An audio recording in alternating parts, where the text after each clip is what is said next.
Good evening friends, स्वागत है आपका आपके प्लेटफॉर्म RWS सिविल सर्विसेज। और मैं तैयार हूं आपके लिए NCERT सार की क्लास लेकर, NCERT सार बैच की क्लास लेकर। आज जैसा कि वादा किया गया था कि जितने भी धर्म एवं समाज सुधार आंदोलन हैं उनको साथ ही देखेंगे, और इसके लिए मैंने बहुत पहले से ही एक मेहनत करी कि जो लिखने की समस्या थी वो मैंने पहले ही आपको दूर कर दी है। आज आपको बहुत कम लिखना पड़ेगा, शुरुआत में तो थोड़ा सा लिख करके पढ़ेंगे और उसके बाद मैंने एक PDF आपके लिए बनाया है। और चूंकि ऐसे PDF बनाने में थोड़ी सी कठिनाई होती है कि जो क्लास में बातें पढ़ाई जाएगी उसको पहले से सोच लिया जाए, ये थोड़ा सा मुश्किल होता है। क्लास के दौरान खुद सोचते हैं और उसी समय लिखते चले जाते हैं तो वो थोड़ा आसान हो जाता है, लेकिन पहले से सोच करके फिर उसको राइटिंग करें, फिर उसको टाइप करके फिर उसको PDF में डालें, उसके बाद फिर आपको भेजें, लगभग डबल ट्रिपल मेहनत हो जाती है। लेकिन मैंने आज सोचा कि क्यों ना, चूँकि मिलता जुलता टॉपिक था, कल भी हम लोगों ने PDF के माध्यम से ही पढ़ा था, तो क्यों ना इसको आज PDF के माध्यम से ही मैं आपको बता दूँ। बहुत अधिक क्रक्स नहीं है ऐसे चैप्टर में, तो मुझे लगता है कि ये आपके लिए आसान होगा। और आपको और सहूलियत हो सके तो आपके टेलीग्राम चैनल पर मैंने यह मैटर पहले ही सेंड कर दिया है, यानी जो मैं पढ़ाने जा रहा हूँ थोड़ी देर बाद, वह मैटर आपके टेलीग्राम चैनल पर ऑलवेज उपस्थित है। वैसे आपके वहाँ पर भी चला जाएगा, जो मैटर आपको मिलता है ना, लिखा हुआ हैंड रिटन मैटर मिलता है, वहाँ पर भी ये मैटर आपको मिल जाना है। लेकिन मैंने एडिशनल आपको दे दिया है कि अगर कोई बच्चे वहाँ नहीं ले सकते हैं तो यहाँ से तब तक देख लेंगे जब तक कि मैं वह मैटर आपको एप्लीकेशन पर उपलब्ध नहीं करवा देता हूँ। और क्लास के शुरू होने से पहले ही आपके पास रहेगा तो आप चाहें तो उसको भी देख सकते हैं, यहाँ पर भी बोर्ड पर भी देख सकते हैं। तो एक प्रयास ये है कि इस चैप्टर को आज समाप्त किया जाए, जो चैप्टर नंबर 10 होगा। और चैप्टर नंबर 10 और 5 दोनों मिला हुआ है, यानी 5 का ही विस्तार चैप्टर नंबर 10 है। तो आशा करता हूँ कि आप टेलीग्राम चैनल से आपने वह मैटर देख लिया होगा, और नहीं देखा होगा तो आप देख लेंगे। मैं अभी इन्फॉर्म कर देता हूँ, वहाँ पर आपको अवेलेबल करा दिया गया है। एक बार मैं चैट देखूंगा और फिर क्लास की शुरुआत करूंगा। वेरी गुड गुड इवनिंग सभी बच्चों को। सारी बात समझ पा रहे होंगे आशा करता हूँ। हाँ, 6.5 मार्क्स तो बहुत अच्छा मार्क्स है। आज से कल तक जो बाकी कॉपियाँ हैं वो भी चेक हो जाएंगी। ठीक है, गुड इवनिंग सभी बच्चों। चलिए, मिल गया होगा आशा करता हूँ। अब हमें देखना होगा कि जो चैप्टर नंबर 10 है, जो आपको अभी दिया गया है, जो बताना है चैप्टर नंबर 10, यहाँ तो हम लोगों ने देख लिया था, 5 के बाद 6 पढ़ना था। लेकिन असल में क्या हुआ कि जैसे यहाँ पर हमने पढ़ा, चैप्टर नंबर 5 पढ़ा यहाँ पर, तो चैप्टर नंबर 5 के बाद मैंने यह आपको कल दिखाया कि इसी का विस्तार, जैसे यहाँ हमने देखा कि 19वीं सदी के पूर्वार्ध में सामाजिक और सांस्कृतिक जागरण है, तो 19वीं सदी के पूर्वार्ध का मतलब है कि 19वीं सदी के उत्तरार्ध की भी बात हो रही होगी, और ये बिल्कुल सही है। और चैप्टर नंबर 10 आपका जो है वह यही हो जाता है। यहाँ देखिए, नए भारत का है। अक्सर देखेंगे कि आप एडवांस लेवल की भी किताब अगर पढ़ेंगे ना, तो वहाँ पर इस धर्म एवं समाज सुधार आंदोलन को 2 भागों में बांट के ही पढ़ाया गया है। ऐसा क्यों किया जाता है? क्योंकि प्रकृति अलग अलग होती है। पहले धर्म सुधार आंदोलन की और दूसरे धर्म सुधार आंदोलन की प्रकृति अलग हो जाएगी। अब राष्ट्रवाद की बातें बड़ी गहराई से की जाएगी जो भी धर्म सुधारक होंगे। जैसे प्रारंभिक स्तर पर हम देखते हैं राजा राम मोहन राय, और उसके आसपास जैसे हेनरी विवियन डेरजियो वगैरह की चर्चा कर दी गई है। लेकिन अब हम देखते हैं केशव चंद्र सेन या दयानंद सरस्वती या विवेकानंद या थियोसॉफिकल सोसाइटी, इसमें जितने भी आप धर्म सुधारक को देखेंगे, इन्होंने राष्ट्रीय आंदोलन को भी प्रेरित करने में प्रमुख भूमिका निभाई थी। तो इसलिए अलग से चैप्टर बनाया गया था। लेकिन चूंकि सेम चैप्टर है तो इस चैप्टर को, और NCERT सार बैच का नाम है, तो सार ही जब देना है तो क्यों ना इस चैप्टर को साथ ही दे दिया जाए। फिर धर्म एवं समाज सुधार वाला चैप्टर हमारा समाप्त हो जाएगा और इकट्ठा समाप्त हो जाएगा। ठीक है ना? तो आपको यहां पर मिल गया है। चलिए, हाँ, सिंक कर लिए हैं। चलिए, मैंने एक्चुअली क्या है कि PDF बनाने में बहुत परेशानी होती है, क्योंकि यहाँ पर जब मैं बोल रहा होता हूँ तो उसी समय मैं सोच भी रहा होता हूँ। अब ये तो बहुत ही कृत्रिम प्रक्रिया है कि मैं पहले जो पढ़ाने वाला हूँ वो पहले सोच लूँ। कैसे सोचा जाएगा पढ़ाने के वक्त? मतलब मुझे तो अब लगता नहीं है कि पहले से सोच के रखने की ज़रूरत होती है। टॉपिक के हिसाब से जो सिलेबस दिया हुआ है NCERT को हमने देख लिया और उसके हिसाब से मैंने डिस्क्राइब कर दिया। पहले से कैसे सोचे? सामने स्टूडेंट होते हैं, स्टूडेंट से बात करते करते कुछ बातें नई सामने आ जाती है, तो इसलिए थोड़ा सा पहले सोचना और लिखना बड़ा मुश्किल होता है। लेकिन चलिए, मैंने आज पूरा दिन मेरे पास खाली था तो मैंने ये काम कर लिया। तो नए भारत का उदय देखेंगे और यहाँ हेडिंग डाल सकते हैं 1858 के बाद धार्मिक और सामाजिक सुधार आंदोलन, आज का हेडिंग यही डालेंगे। 1858 के बाद के पश्चात धार्मिक एवं समाज सुधार आंदोलन, धार्मिक एवं समाज सुधार आंदोलन। अभी उसको कॉपी में मत लिखना, सुधार आंदोलन अभी जो मैंने शेयर किया है उसको आप कॉपी में मत लिखिएगा। कारण है कि अभी 1-2 पेज मैं लिखाऊंगा, क्योंकि शुरुआत के दौर में जो विश्लेषण करना होता है, फैक्ट्स को हम ले सकते हैं, वैसे विश्लेषण करने वक्त तो हमें बातचीत करके ही शब्द को डालना होगा। तो शुरुआत के दौर में जो 1-2 पेज आपके कॉपी के होंगे वो थोड़ा विश्लेषणात्मक ही होगा और उसको लिख करके ही पढ़ेंगे। और जहाँ से PDF स्टार्ट होगा वो मैं आपको बता दूंगा। इसके बाद आप PDF से नोट डाउन कर लीजिए, और जो आपको मैटर मिलने वाला है, जो हैंड रिटन जाता है मैटर, उसमें भी उसी प्रकार से उसको ऐड कर दिया जाएगा। थोड़ी देर में सभी मैटर मिल जाएंगे। अब यहाँ समझने की जरूरत है कि जब हम बात करते हैं इतिहास की, इतिहास में डेवलपमेंट यानी कालक्रम के हिसाब से जो डेवलपमेंट होता है उसे हमें देखने की जरूरत होती है। अभी तक हमने देखा कि 1858 से पहले तक जो समाज एवं धर्म सुधार आंदोलन हुए हैं उनकी तीव्रता किस रूप में थी, क्योंकि यहाँ के जो इलीट क्लास के वर्ग थे, इलीट क्लास मतलब उच्च वर्ग थे, उनको ही ऐसे मूवमेंट ने वैसे ही, मतलब अगर देखा जाए कि किस वर्ग को प्रभावित किया, तो इलीट क्लास के लोगों को ही प्रभावित किया। और जो आवाज़ भी उठाई गई वह उच्च समुदाय के लिए ही उठाई गई। जैसे सती प्रथा ही देखते हैं, तो जनरली सती प्रथा के साक्ष्य हमें गरीबों में बहुत कम मिलते हैं या अन्य जातियों में बहुत कम मिलते हैं, राजपूतों में अधिक मिलेंगे।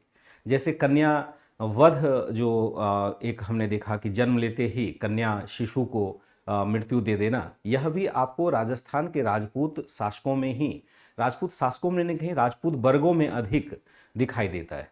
क्यों दिखाई देता है कि जैसे देखेंगे उच्च वर्ग में आपको पर्दा प्रथा अधिक दिखाई देगी। क्यों? क्योंकि एक नारियों के प्रति हमारा एक अलग ही नज़रिया वहाँ पर बन जाता है। महिलाओं को हम अधिक ही, या महिलाओं के प्रति कहें हम अधिक प्रोटेक्टिव हो जाते हैं, क्योंकि नारी को हम सम्मान के साथ अपने मतलब खानदान के सम्मान के साथ जोड़ देते हैं।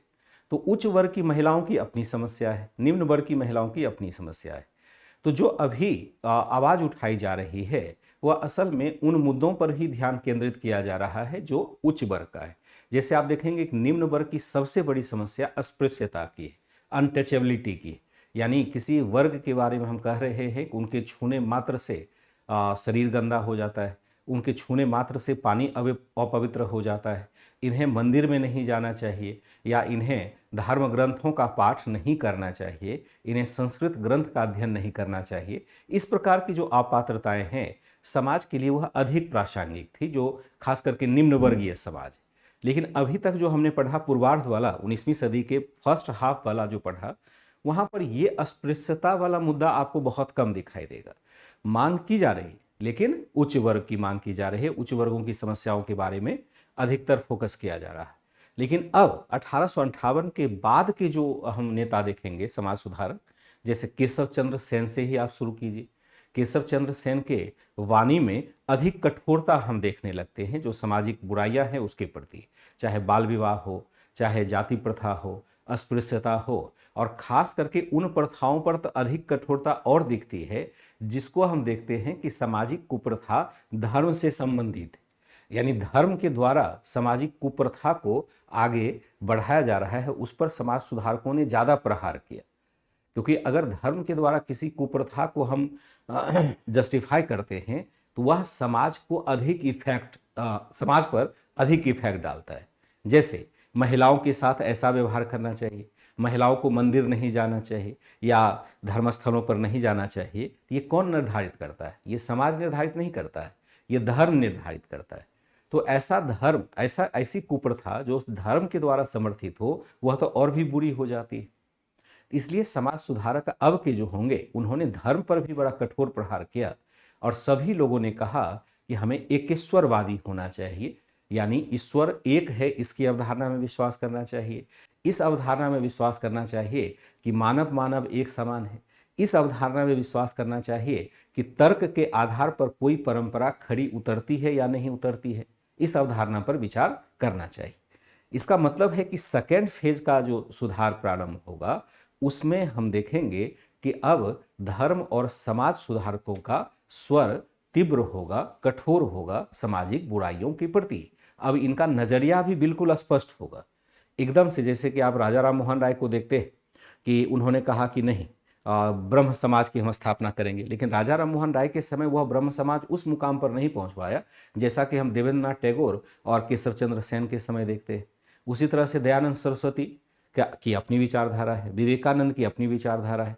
स्पष्टतया हमने देखा एक विभाजन विचारों के आधार पर दिखाई देता है। इसलिए 2 चैप्टर बनाने की जरूरत जो लेखक है उनके द्वारा महसूस की गई थी।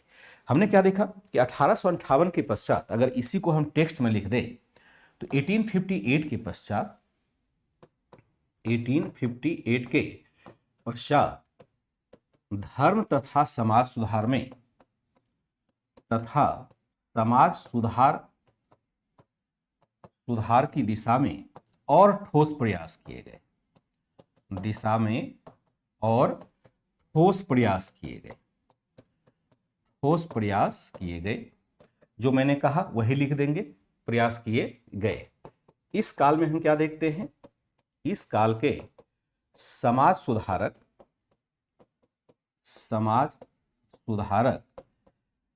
समाज के निचले तबके के, समाज के निचले तबके के, तबके मतलब होता है वर्ग, निचले तबके की समस्याओं से अधिक, समस्याओं से या निचले तबके की समस्याओं के प्रति अधिक सजग हुए तथा इन्होंने सजग हुए तथा इन्होंने क्या किया, तथा इन्होंने इस बात की तथा इन्होंने परंपरागत हिंदू समाज की, परंपरागत हिंदू समाज की इसलिए आलोचना की, हिंदू समाज की इसलिए आलोचना की, इसलिए आलोचना की कि उन्होंने क्या किया है, इसलिए आलोचना की कि उन्होंने या इन्होंने अस्पृश्यता ही अपना धर्म बना लिया है, वो ही अपना धर्म बना लिया है, धर्म बना लिया है। जैसे हम देखेंगे स्वामी विवेकानंद को, स्वामी विवेकानंद है ना, स्वामी विवेकानंद का एक कोटेशन दिया हुआ है एनसीईआरटी में। इसलिए मैं कहता हूँ कभी कभी बुक को आप जरूर पढ़िएगा। वह कोटेशन तो यहाँ लिखूंगा नहीं क्योंकि फिर तो बड़ा ऑकवर्ड हो जाएगा। अगर मैं वह बुक निकालूं, जो बुक मैं कहता हूँ आपको बार बार पढ़ने के लिए, तो अगर मैं वह बुक निकालूं आपको, तो देखिए वहाँ पर एक कोटेशन दिया हुआ है 2 लोगों का। जो बातें मैंने कही उसको समझिएगा। 1858 के पश्चात धर्म तथा समाज सुधार की दिशा में और ठोस प्रयास किए गए। इस काल के समाज सुधारक समाज के निचले तबके की समस्याओं के प्रति अधिक सजग हुए तथा इन्होंने परंपरागत हिंदू समाज की इसलिए आलोचना की कि इन्होंने अस्पृश्यता को ही अपना धर्म बना लिया था। खास करके 2 कोटेशन दिया हुआ है। अगर आपके पास बुक होता, मेरे पास यहाँ पर बुक है, तो मैं वह कोटेशन अगर पढ़ता तो आप समझ पाते कि इस कोटेशन का मीनिंग क्या है। तो एक तरह से मैं ऑफलाइन टाइप से आपको पढ़ाने की कोशिश कर रहा हूँ कि जैसे ऑफलाइन में पढ़ाया जाता है ना, उस टाइप। देखिए वो कोटेशन, चूंकि यहाँ मैं लिखा नहीं सकता, लिखाने का कोई मतलब नहीं है क्योंकि कुछ बातें, मतलब सारी बातें तो लिखाई भी नहीं जा सकती है। तो जरा मैं वो कोटेशन आपको पढ़ के सुनाऊं कि अगर मैं चैप्टर नंबर 10 निकालूं, राष्ट्रवादी आंदोलन, चैप्टर नंबर 10 अगर मैं निकालूं, देखिए यहाँ पर इतना बढ़िया ये किताब लिखा हुआ है, पुराना मतलब ओल्ड एनसीईआरटी होने के बावजूद भी, कि लगता है कि जैसे मतलब काफ़ी सारगर्भित बातें यहाँ पर हमें दिखाई दे रही है, काफ़ी सारगर्भित बातें दिखाई यहाँ पर मिल जाती है। तो यहाँ पर मुझे लगता है कि चैप्टर, हाँ देखिए यहाँ पर है, तो यहाँ पर 1-2 कोटेशन आपको दिया हुआ है। अगर आपके पास किताब है तो आप इसको देख पाएंगे और यह कोटेशन आपको पढ़ना चाहिए। जैसे यहाँ पर हम देखते हैं कि रामकृष्ण मिशन, और इसको आप देखिएगा कि जैसे केशव चंद्र सेन के बारे में कहा, या कैसे लिखा है स्वामी विवेकानंद के, हाँ, केशव चंद्र सेन ने कहा कि आज जो कुछ अपने इर्द गिर्द देखते हैं वह एक पतित राष्ट्र है, एक ऐसा राष्ट्र जिसकी प्राचीन महानता ध्वंस होकर बिखरी है। इसका राष्ट्रीय साहित्य, विज्ञान, धर्मशास्त्र, दर्शन, उद्योग, वाणिज्य, इसकी सामाजिक समृद्धि, घरेलू सरलता, मधुरता, यह सभी समाप्त हो चुकी है। और अब हम अपने चारों तरफ बढ़ते हुए आध्यात्मिक, सामाजिक और बौद्धिक सूनेपन का दुखद और निराशाजनक दृश्य देखते हैं, और हमें इसमें कालिदास के काव्य, विज्ञान और सभ्यता के देश को पहचानने का व्यर्थ प्रयत्न करते हैं। और इसी पर स्वामी विवेकानंद लिखते हैं कि चित्रों में लिपटे वृद्ध युवकों के यहाँ वहाँ भटकते कृषकाय ढांचे, जिनके चेहरे पर सैकड़ों वर्षों की निराशा और गरीबी ने गहरी झुर्रियां डाल रखी है। हर जगह पाए जाने वाले गायें, बैल, भैंस जैसे पशु, उनकी आंखों में वही गहरी उदासी, वही दुर्बल शरीर, सड़क के किनारे बिखरा कूड़ा। और क्या यही आज हमारा भारत है? इन्होंने कहा कि ये सब जो हम देखते हैं, क्या वास्तव में यही भारत है? क्या इसी के लिए हमने प्रयास किया है एक नए भारत को बनाने का? इनकी वाणी में थोड़ी कठोरता दिखाई देती है, और ये बातें तब तक आप महसूस नहीं करेंगे जब तक थोड़ा सा किताबों का अध्ययन नहीं करेंगे। मैटर तो यहाँ दे रहे हैं, लेकिन ये बातें जो मैंने अभी पढ़ करके सुनाई, ये बातें तो यहाँ नहीं आएगी, सिर्फ बताया जा सकता है। और बातों का प्रभाव, अगर इस कोटेशन को आप खुद से अनुभव नहीं करेंगे पढ़ करके, तो बातों का उतना प्रभाव नहीं पड़ेगा। तो जब बच्चों को कहते हैं, आज भी जो जूम मीटिंग था उसमें भी बच्चों से बात हो रही थी, क्या ऐसे ही काम चला लें? अरे भाई, काम क्यों चलाना है? आपको समझना है, काम नहीं चलाना है। काम चलाने के लिए पढ़ने का कोई मतलब नहीं। पढ़ना किस लिए? तो मैं इतना, मेरे पास एक से एक किताब है, फिर भी मैं एनसीईआरटी साथ में लेकर के, नया जैसा एनसीईआरटी है ना, मैं क्यों लेके घूमता हूँ? क्योंकि मुझे पता है कि अगर कोई बच्चा इसको कैच कर लेगा अच्छे से, तो आगे चल करके उसको दिक्कत नहीं होगी। तो मैं प्रयास करता हूँ, तो आपको भी प्रयास करना चाहिए। तो ठीक है, इसको जरा अपना कोटेशन जरूर पढ़ लीजिएगा, बहुत अच्छा है। यहाँ पर बहुत अच्छा है। कल वाला तो मीटर लिख लिया है, आज वाला नहीं लिखना है। आज तो इसके बाद लिखेंगे, जो मैं पढ़ा रहा हूं, इसके बाद आप आज वाला लिखेंगे।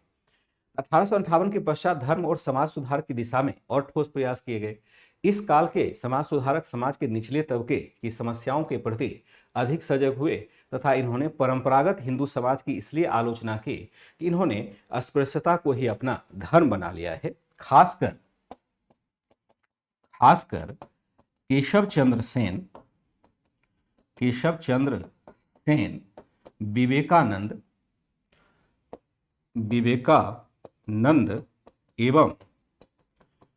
एवं दयानंद सरस्वती के विचारों में हम एवं दयानंद सरस्वती, इनका भी नाम लिख लीजिए।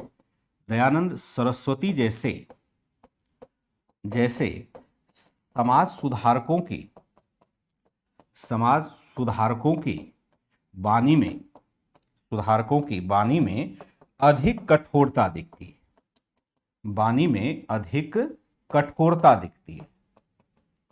अधिक कठोरता दिखती है। आशा करता हूं कि समझ पा रहे होंगे कि यह कठोरता क्यों दिख रही है। ऐसे समाज सुधारक क्यों कठोर हो रहे हैं, क्यों बता रहे हैं कि यह हमारे समाज, यह हमारा भारत है ही नहीं। यह बिल्कुल वह भारत नहीं है जिसकी चर्चा कालिदास ने की है अपने शास्त्रों में, जिसमें बताया है कि भारत सोने की चिड़िया है, भारत के कण कण में ब्रह्म का वास है, कण कण में आध्यात्म का वास है, कण कण में विज्ञान का वास है। ये वो भारत तो है ही नहीं। यहाँ तो जगह जगह गरीबों को देखते हैं भेड़ बकरियों की तरह सड़क पर घूमते हुए, उनके साथ दुर्व्यवहार करते हुए। सड़कों पर कूड़ा बिखरा पड़ा है, कूड़ा बीनते हुए देखते हैं। पशु और मनुष्य में कोई अंतर ही नहीं दिखता है। क्या यही भारत है? तो नहीं, यह भारत नहीं है। तो इनकी वाणी हम क्या देखते हैं कि अधिक कठोर दिखती है। पहले के सुधारकों की तुलना में इनका कंसर्न हम देखते हैं कि बहुत ही हार्ड हो जाता है, बहुत ही ज़्यादा हार्ड हो जाता है। इस काल में हमने क्या देखा कि यहाँ पर इन सभी विचारकों ने, वाणी में अधिक कठोरता दिखती है। इन सभी विचारकों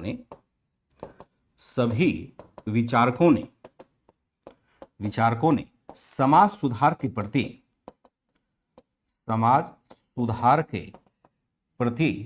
स्पष्ट रुझान दिखाया, स्पष्ट क्रांतिकारी रुझान दिखाया। इन समाज सुधारकों को निम्न रूप में देख सकते हैं। इन समाज सुधारकों को निम्न रूपेण देख सकते हैं, निम्न रूपेण देख सकते हैं। क्रक्स हमारा यही हो जाएगा, देख सकते हैं। ये समाज सुधारक है जिनकी चर्चा कर रहे हैं, यह चर्चा कर रहे हैं कि इनकी वाणी में कितनी कठोरता आ गई है, किस प्रकार से इन्होंने समाज के फैले बुराइयों पर अंकुश लगाने के लिए कठोर बातें कही है। तो कौन कौन से समाज सुधारक थे ये जरा अब देख लेते हैं। यहीं पर हमें जरूरत पड़ जाती है फिर पीडीएफ की, क्योंकि छोटे छोटे समाज सुधारक मतलब समाज सुधारकों के बारे में छोटा छोटा इन्फॉर्मेशन दिया गया है, तो उसको थोड़ा पीडीएफ के माध्यम से पढ़ सकते हैं। लेकिन अभी और करेंगे, जैसे हम देखते हैं कि ब्रह्म समाज जो होगा। वेरी गुड इवनिंग, यहाँ तक बातें क्लियर है। देवेश कुमार सिंह जी, यहाँ से कोई दिक्कत नहीं होती है बच्चे। अगर यहाँ से कोई परेशानी होती तो मैंने पहले भी बताया है कि आपको बिल्कुल पता चल जाता। यहाँ से कोई परेशानी तो हो ही नहीं सकती है ना, नहीं तो क्लास पैसे चलेगी कैसे। तो इसलिए अगर कोई दिक्कत होगी तो वहाँ से होगी, तो आप उसको थोड़ा सा अपने हिसाब से देख लेंगे। आशा करता हूँ कि सारी बात समझ पा रहे होंगे। कोई सवाल होगा तो पूछ लीजिएगा, क्योंकि मैं फिर लिखने की शुरुआत करूँगा तो बीच में आपके चैट को नहीं देख पाऊँगा। जैसे हम देखते हैं कि वैसे इससे पहले के चैप्टर में भी हमने देखा था कि ब्रह्म समाज में जब राजा राम मोहन राय की मृत्यु होती है तो उसके बाद ब्रह्म समाज के कर्ता धर्ता कौन बनते हैं? तो देवेंद्रनाथ टैगोर बनते हैं। देवेंद्रनाथ टैगोर हैं कौन? रविन्द्रनाथ टैगोर के फादर है, रविन्द्रनाथ टैगोर के पिताजी हैं देवेंद्रनाथ टैगोर। और उन्होंने फिर ब्रह्म समाज को आगे बढ़ाया और खास करके 66 तक यानी 1866 तक लीड किया। और उसके बाद फिर हम ब्रह्म समाज को आगे बढ़ते देखते हैं केशव चंद्र सेन के द्वारा। केशव चंद्र सेन बहुत ही मतलब ठीक है, उनके नाम के पीछे एक लग जाता है कि उन्होंने अपनी पुत्री का बाल विवाह कर दिया था, इससे उनकी कीर्ति थोड़ी सी धूमिल हो जाती है।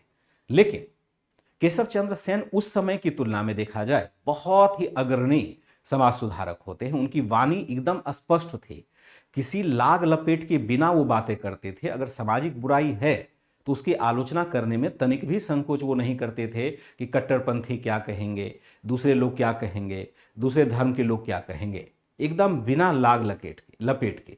और इस मामले में मैंने पहले भी उदाहरण दिया है कि मेरा जो आदर्श होगा वह कबीर को मैं मानता हूं कि कबीर जिस प्रकार से बिना लाग लपेट के धार्मिक आलोचना करता है, वो ताकत होनी चाहिए व्यक्ति में। बड़े बड़े बुद्धिजीवी लोगों को हमने देखा है कि बहुत ही छद्म तरीके से व्याख्या करता है, विचारों को तोड़ मरोड़ करके रख देता है। बुद्धिजीवियों से बड़ा भ्रष्ट तो मैंने देखा ही नहीं। जो तथाकथित बुद्धिजीवी हैं, एक से एक बुद्धिजीवियों को मैंने देखा है कि समाज में सत्य बोलने की उनके पास ताकत ही नहीं है।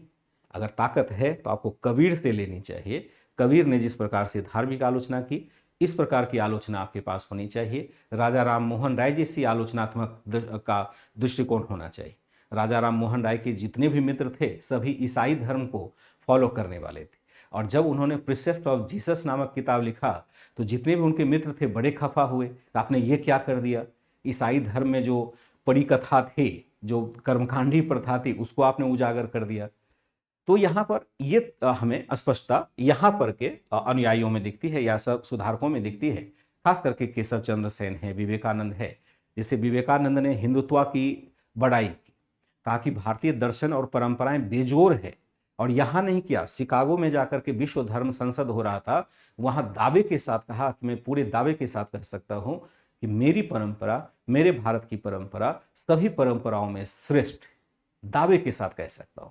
ऐसा कहने वाला इससे पहले भारतीय भूमि पर कोई हुआ ही नहीं था। विवेकानंद को हम लोग वैसे ही याद नहीं करते, उनकी जीवनी को पढ़ेंगे तो वास्तव में उनकी वाणी में जो स्पष्टता है, कथनों में स्पष्टता है, वह अन्य समाज सुधारकों में हमें दिखाई देती ही नहीं है, दिखाई ही देती है। ठीक है, थे मुझे आज पता चला, नहीं, रविन्द्रनाथ टैगोर के फादर थे। देखिए, ठाकुर और टैगोर में अंतर मत समझिएगा। कहीं कहीं रविंद्रनाथ ठाकुर भी लिखा जाता है और कहीं कहीं रविंद्रनाथ टैगोर भी लिया जाता है। जैसे हम देखते हैं बंदोपाध्याय, जब बांग्ला टाइटिल को देखेंगे उसका विश्लेषण करेंगे, जैसे आप देखेंगे चटर्जी, नहीं, जैसे बनर्जी ही हम देखते हैं बड़ा होकर के बंदोपाध्याय बन जाता है। जैसे चटर्जी कोई मिलेगा वो एक्चुअल में चट्टोपाध्याय का ही शॉर्ट रूप है। तो जो हमारे पीछे जो टाइटल लगते हैं ना जाति के हिसाब से, वो बड़ा दिलचस्प है। कभी आप समाज शास्त्र को पढ़ेंगे तब भारतीय समाज की खूबसूरती आपको दिखाई देगी। देखिए कितने प्रकार के टाइटल हैं। सब अलग अलग प्रकार के टाइटल लिखते हैं, कोई सिंह है, कोई चौधरी है, कोई कुशवाहा है, कोई मौर्य है, कोई ये है, कोई वो है, तिवारी, त्रिवेदी, द्विवेदी, पता नहीं ना जाने कितने कितने, मतलब याद भी नहीं होगा कि किसका क्या टाइटल है। ये बड़ी खूबसूरती है भारतीय समाज की, सब लोग यहाँ पर बड़े रच बस के रहते हैं। क्या देखा हमने? सुधारकों को निम्न रूपेण हम देख सकते हैं, एक एक सुधारक को देखेंगे और उसको जरा समझने की कोशिश करेंगे। जैसे पहला अगर हम लेते हैं तो ब्रह्म समाज लेंगे। ब्रह्म समाज राजा राम मोहन राय के पश्चात, या ऐसे सीधे लिख दे, नहीं ऐसे नहीं होगा, ब्रह्म समाज राजा राम मोहन राय के पश्चात, राय के पश्चात कैसे इसका संचालन होता है, इसके कौन प्रमुख नेता है। यहां देखिएगा कि बहुत डिटेल्स नहीं दिया गया है, क्योंकि 12वीं क्लास के बच्चों के लिए यह बुक लिखा गया है, तो कॉन्सेप्ट तो दे दिया गया है, लेकिन बहुत अधिक फैक्ट्स नहीं दिया गया है।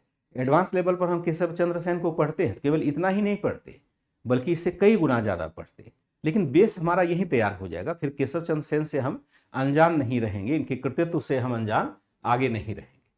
तो यहां इन्होंने क्या किया कि राजा राम मोहन राय के पश्चात, राम मोहन राय के पश्चात किसने संभाला? पश्चात देवेंद्र नाथ टैगोर ने, ब्रह्म समाज का संचालन किया, ब्रह्म समाज का संचालन किया, और इन्होंने संचालन किया। कल भी हम लोगों ने पढ़ा था, इन्होंने ब्रह्म समाज के मूल कार्यक्रम को ही लागू किया, लेकिन ये थोड़े से और आगे बढ़ जाते। एक बार एडवांस लेवल या शायद कल भी मैंने कहा था कि इनको जब लगा कि हिंदू धर्म के बारे में शायद कुछ भ्रांतियां हैं, जिससे बार बार होता है कि सब लोग कहता है, हर धर्म के लोग कहेंगे कि जो कुप्रथा है, जो कुप्रथाएं हैं वह धर्म का मूल तत्व है, सब लोग कहते हैं। जैसे हिंदू धर्म में कहेंगे कि पर्दा प्रथा, जो महिलाएं सर के ऊपर घूंघट लेती है, तो कहेगा कि नहीं नहीं ये तो धर्म में कहा गया है, यानी धर्म के द्वारा समर्थित है कि शादीशुदा महिलाएं माथे पर घूंघट लेंगी, मतलब उसके पीछे बहुत तर्क दिया जाएगा। जैसे आप देखेंगे मुस्लिम समुदाय में हम देखते हैं कि नकाब पहना जाता है, बुर्का जिसको कहते हैं, तो वह भी कहा जाता है कि धर्म के द्वारा समर्थित है, यानी धर्म में, यानी कुरान में ही लिखा हुआ है।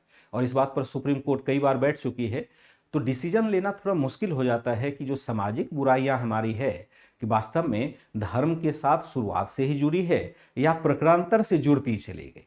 आप देखिएगा कि बहुत सारे मुस्लिम कंट्री में बुर्का बैन है, वहां पर बुर्का आप नहीं पहन सकते, लेकिन भारत में, अफगानिस्तान में, यानी जो वह कंट्री जहां की हमेशा थोड़ा सा कॉन्फ्लिक्ट होता रहा दूसरे धर्मों के साथ, वहां पर महिलाओं में हम सर को ढकने या फेस को ढकने की प्रथा देखते हैं। भारत में भी महिलाओं में फेस ढकने की प्रथा पहले से नहीं थी, बाद में आकर के डेवलप हो जाती है, जब हमने अलग अलग धर्मों के साथ या आक्रमणकारियों से जूझना हमने शुरू कर दिया, तो महिलाओं को प्रोटेक्ट करने के लिए यह एक अवधारणा लाई जाती है। हालांकि इससे महिला को प्रोटेक्शन मिला होगा, इस बार तो मुझे संदेह है, लेकिन बहुत सारी बातें जुड़ जाती है। तो जैसे हम देखते हैं देवेंद्र नाथ टैगोर को, उन्होंने इस बात की खास तहकीकात की कि हिंदू धर्म का मूल क्या है, जैसे उपनिषद में मूलतः क्या लिखा हुआ है ये कोई नहीं जानता है।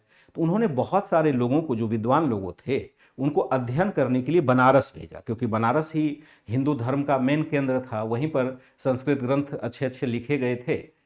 तो बहुत सारे लोगों को बनारस भेजा ताकि यहाँ वहाँ जाकर के जस्टिफाई कर सके कि वास्तव में हिंदू धर्म का मूल क्या है।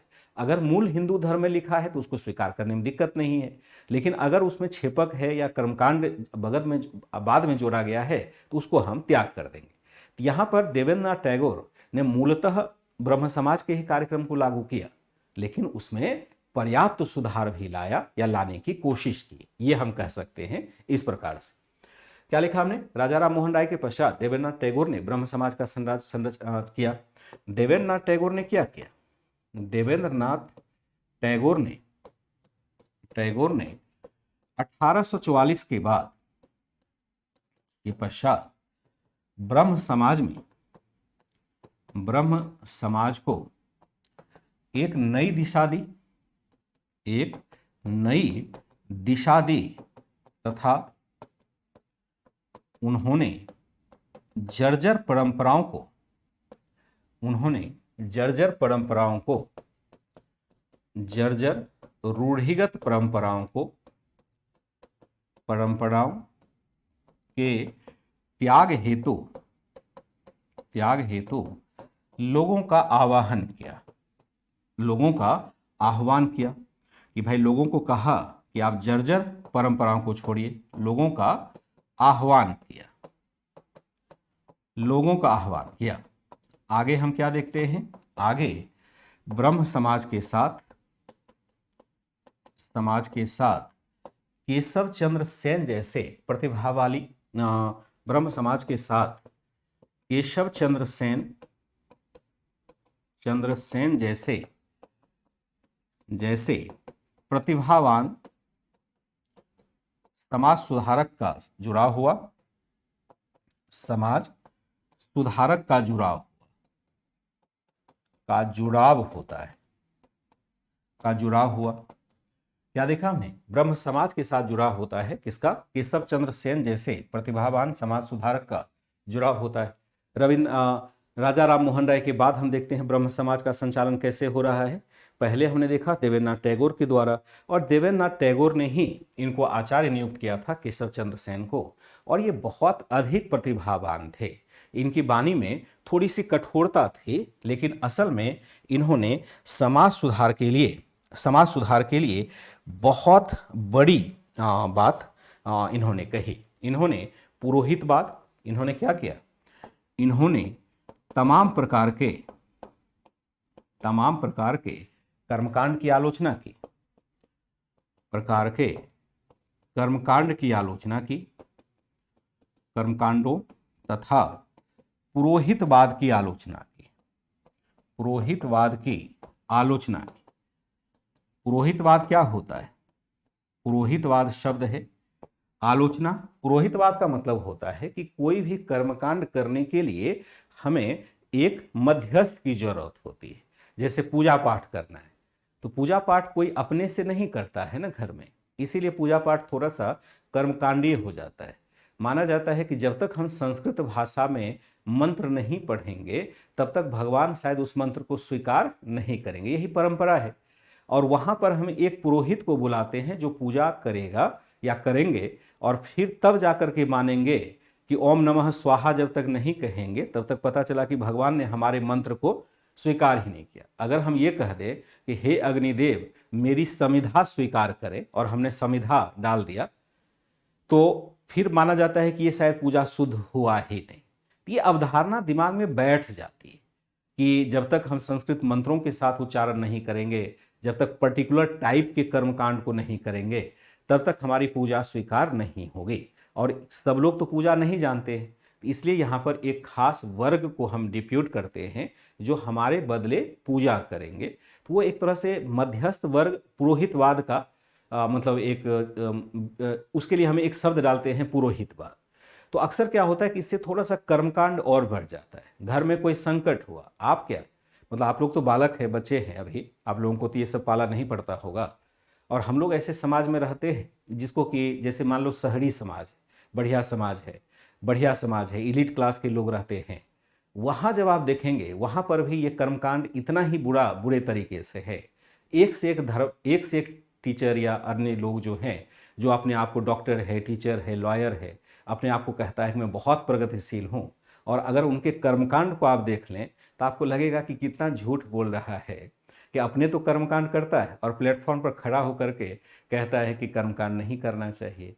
तो ये हर जगह मौजूद है, और यही सब लोग पुरोहितवाद को अधिक बढ़ावा देते हैं, क्योंकि कोई अपने कर्मों से आगे बढ़ता है। अगर हम अच्छा कर्म करेंगे, खूब मेहनत करके वर्क करेंगे, तो हमारे पास अधिक संसाधन आएंगे, ये स्वाभाविक सी बात है। लेकिन यहाँ पर जब किसी वर्ग को हम आगे बढ़ते देखते हैं तो गरीब वर्ग को लगता है कि शायद पूजा करने से ही आगे बढ़ा है, शायद ऐसे पुरोहित को बुलाने से ही या इस प्रकार के मंत्र पढ़ने से ही शायद ये आगे बढ़े। मन में एक डाउट सा हो जाता है, और फिर वो भी उसके पीछे पीछे चल पड़ते हैं, क्योंकि ऊपर वाले वर्ग के पीछे निम्न वर्ग चलने लग जाता है। इसलिए उन्होंने इस पर कठोर प्रहार किया कि ये पुरोहितवाद जो है ना, ये बहुत बेकार है, ये सबको बर्बाद करके रख देता है, क्योंकि फिर ये तर्क बुद्धिवाद का अंत कर देगा। इसलिए इन्होंने क्या कहा, इन्होंने तमाम प्रकार के कर्मकांड और पुरोहितवाद की आलोचना की, खास करके आलोचना की। समाज के क्षेत्र में सामाजिक बुराई के लिए, सामाजिक बुराइयों में जाति प्रथा, अस्पृश्यता, बाल विवाह तथा महिलाओं से भेदभाव की भी आलोचना की। भेदभाव को भी तिरस्कृत नजरों से देखा, भेदभावों का भी तिरस्कार किया, ऐसे कर सकते हैं, भेदभावों का भी तिरस्कार किया। यही बातें पहले से लिखने में नहीं बनती। जो मैं पीडीएफ बनाता हूं तो ये बातें जो मैं लिखते लिखते शब्द को चेंज करता हूं ना, एक बार पीडीएफ बन गया तो ये शब्द वहां पर चेंज नहीं हो पाते। तो इसलिए मुझे पीडीएफ बना करके पढ़ाने में भी मतलब भाषा के स्तर पर हम देखते हैं लगता है कि मुझे थोड़ी असंतुष्टि ही हो रही है, लेकिन फैक्ट्स वाले में ऐसा नहीं होता। ये जब कॉन्सेप्ट हम डाल रहे होते हैं सरल शब्दों में, तब भाषा को चेंज करते हैं। तो इसलिए पीडीएफ बनाने में थोड़ी कठिनाई होती है, लेकिन मैंने बना दिया कि सामाजिक बुराइयों में जाति प्रथा, अस्पृश्यता, बाल विवाह तथा महिलाओं से भेदभाव का भी तिरस्कार किया। लेकिन हालांकि क्या होता है, हालांकि आंतरिक कलह के कारण, यहां एक शब्द डाला गया है, हालांकि आंतरिक कलह के कारण ब्रह्म समाज आंदोलन धीरे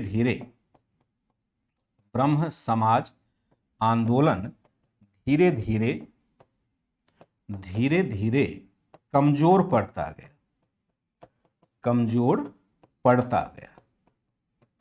धीरे धीरे कमजोर पड़ता चला जाता है। जैसे यहां पर केवल ये एक ही लाइन लिख करके छोड़ दिया गया है कि आंतरिक कलह के कारण धीरे धीरे यह समाज सुधार आंदोलन कमजोर पड़ता गया।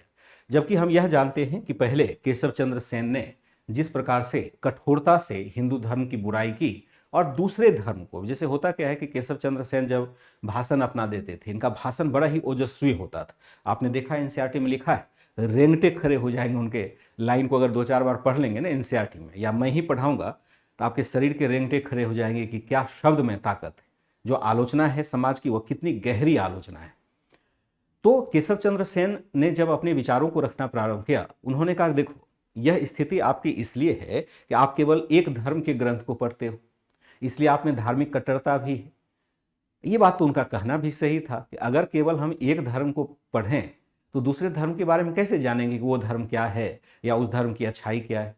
इन्होंने कहा सभी धर्मों को पढ़ेंगे तब जाकर जानेंगे कि वास्तव में धर्म का मर्म क्या है। जैसा कि कभी अकबर ने किया था, अकबर ने याद है ना इबादत खाने का निर्माण करवाया था और वहां पर सभी धर्मावलंबी को बुलाया जाता था।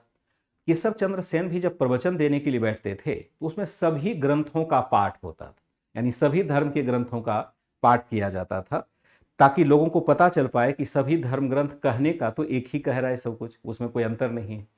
लेकिन दिक्कत क्या होती है कि कभी कभी हम बहुत प्रगतिशील होने लग जाते हैं तो अपने ही धर्म की आलोचना अधिक करने लग जाते हैं। जैसा कि हमने हेनरी विवियन डेरेजियो को देखा था। हेनरी विवियन डेरेजियो ने हिंदू धर्म के सुधार के लिए खाका रखा, लेकिन धर्म सुधार के चक्कर में हमने इतनी आलोचना करनी प्रारंभ कर दी कि ये खराब है, ये खराब है, ये खराब। फिर क्या होगा कि लोग ही असंतुष्ट होने लगे, जब सब कुछ खराब है तो फिर आप धर्म में क्यों हो। तो इसलिए उनको फिर प्रोफेसर पद से हटा दिया गया था।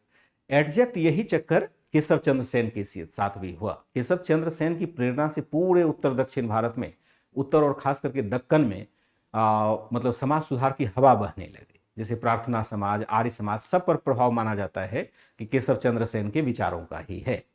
जैसे दयानंद सरस्वती, वैसे तो गुजरात के हैं, लेकिन उन्होंने हिंदी भाषा में अपना उपदेश दिया केशव चंद्र सेन के कहने से ही, इसलिए कि हिंदी भाषा भाषी अधिक लोग थे। तो केशव चंद्र सेन ने दयानंद सरस्वती को कहा कि आप ऐसा करिए कि अपना भाषण हिंदी में दीजिए, यानी अपने उपदेश आप हिंदी में दीजिए। तो दयानंद सरस्वती ने बात समझी और हिंदी में उपदेश दिया। देखिए कितने लोकप्रिय हुए। यानी केशव चंद्र सेन ने हर प्रकार की विचारधारा को प्रभावित किया। लेकिन दिक्कत क्या है कि जो अतिवाद किसी चीज का हो जाता है वही उसके विनाश का कारण बन जाता है। तो जब अतिवाद की श्रेणी में चले गए, यानी सभी धर्म ग्रंथों का पाठ करेंगे और उसमें हिंदू धर्म ग्रंथ की ही आलोचना करेंगे, तो फिर उनके खिलाफ एक प्रतिक्रिया प्रारंभ होती है और वहां पर ब्रह्म समाज का दो भागों में विभाजन हो जाता है।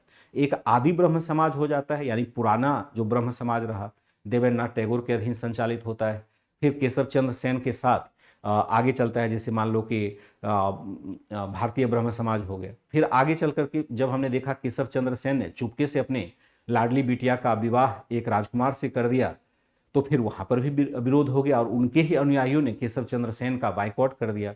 उसके बाद केशव चंद्र सेन का प्रभाव थोड़ा कम हो जाता है, उनके जीवन की एक बहुत बुरी घटना मानी जाएगी। और फिर वहां हम देखते हैं साधारण ब्रह्म समाज की स्थापना हो जाती है। लेकिन ये पूरा घटनाक्रम यहाँ नहीं लिख करके केवल बता दिया गया है कि आपसी फूट के कारण ब्रह्म समाज का प्रभाव धीरे धीरे समाप्त हो गया। ठीक है, ऐसे करके इसको लिंक करके चलेंगे और जब एडवांस लेवल पर पढ़ेंगे तो ये सब बातें हम देखते हैं। हाँ बिल्कुल शिवांगी, आपने सही कहा, यही मैं कहना चाह रहा था। तो आपको ऐसे ही समझना चाहिए। जो कलह हुआ उसकी वजह से क्या हो जाता है, उसकी वजह से धीरे धीरे यह पतनशील हो जाता है। अब हम यहां पर शुरुआत करेंगे अलग अलग प्रकार के जो भी धर्म सुधारक है एनसीईआरटी में जो दिया गया है, उसके लिए थोड़ा सा मैं पीडीएफ का प्रयोग कर लूंगा। रिदम बन गया, समझ लिए कि टॉपिक में हमें पढ़ना क्या है। एक चीज हमने लिख करके देखा। अब यही बातें मैंने लिख करके पहले रखा हुआ है पीडीएफ के माध्यम से, जो आपको शेयर कर दिया है, उसको देख लेंगे। और आपको वहां से अभी लिखना नहीं है, जब मैं पूरा पढ़ा दूंगा, क्योंकि कभी कभी क्या होता है कि उस समय जैसे मैंने पहले ही वो पीडीएफ लिखा, मतलब पहले लिखा वर्चुअली कलम से लिखा, फिर उसको पीडीएफ के रूप में तब्दील किया ताकि लिखने का समय बचाया जा सके। तो हो सकता है कि लिखने के दौरान मुझे एक दो लाइन और भी समझाना पड़े, तो वो समझाने के बाद हो सकता है नहीं भी लिखें, हो सकता है लिखे भी, तो समझाने के बाद फिर अपनी कॉपी में आप नोट डाउन करिएगा, क्योंकि वो बातें फिर एक दो लाइन छूट जाएगा तो आपका नोट जिगजैग बनने लग जाएगा। इसलिए मैं पहले मना करता हूं कि इसके बाद जब तक मैं ये क्लास कंप्लीट ना कर लूं तब तक कोई पीडीएफ को मतलब लिखेंगे नहीं, और पीडीएफ आप जो पीडीएफ दिया जा रहा है उसी के माध्यम से बनाएंगे। ठीक है, तो धीरे धीरे कमजोर पड़ता चला गया। तो ये यहाँ पर हमने देखा राजा राम मोहन राय के बारे में। अगर दूसरे धर्म सुधार की बात करें तो महाराष्ट्र क्षेत्र में भी धर्म सुधार प्रारंभ होता है। महाराष्ट्र क्षेत्र में जैसा कि हमने कल भी देखा था कि महाराष्ट्र क्षेत्र में ही जैसे 1850 के आसपास महाराष्ट्र क्षेत्र में धर्म सुधार आंदोलन प्रारंभ होता है, और उसी की कड़ी हम यहाँ पर उसको जोड़ देते हैं। वहां पर भी हमने देखा उसी की कड़ी यह आगे चलती रह जाएगी, इसलिए मैंने चैप्टर को मिला दिया है 5 नंबर और 10 नंबर को। महाराष्ट्र क्षेत्र में धार्मिक सुधार आंदोलन कैसे चलता है। 1840 के पश्चात परमहंस मंडली की चर्चा हम लोग कल भी कर चुके हैं। परमहंस मंडली ने मुंबई प्रांत में सामाजिक सुधार का प्रयास प्रारंभ किया। मुख्य कार्यक्रम क्या था, जाति प्रथा और मूर्ति पूजा का विरोध। अब देखिए मूर्ति पूजा का विरोध क्यों किया जा रहा है कि मूर्ति पूजा अपने आप में कर्मकांडीय पद्धति को बढ़ावा देने वाला है। मूर्तियों के साथ बहुत सारे कर्मकांड जुड़ जाते हैं, इसलिए जितने भी समाज सुधारक हैं वह मूर्तियों की आलोचना करते हैं या मूर्ति पूजा की आलोचना करते हैं, क्योंकि यह बहुदेववाद से भी जाके जुड़ जाता है। इनका जो मुख्य कार्यक्रम था परमहंस मंडली का, वह था जाति प्रथा का विरोध तो सब करेगा, इन्होंने मूर्ति पूजा का विरोध किया। और इसके जो प्रमुख सुधारक हो जाएंगे वो हो जाएंगे गोपाल हरि देशमुख, जिनको लोकहितवादी कहा जाता था। लोकहितवादी, चलिए मैं क्वेश्चन मार्क कर देता हूं, क्योंकि अगले सैटरडे आपके लिए ऑब्जेक्टिव टाइप का क्वेश्चन आने वाला है।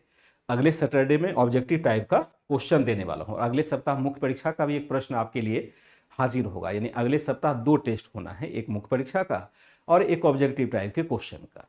तो ऑब्जेक्टिव टाइप वाले में पता नहीं क्यों आप फेल कर जाते हैं या अटेम्प्ट गलत कर लेते हैं, क्योंकि मुश्किल से कल के क्वेश्चन में 38% बच्चों के अच्छे उत्तर आ पाए, यानी सही उत्तर थे 37%।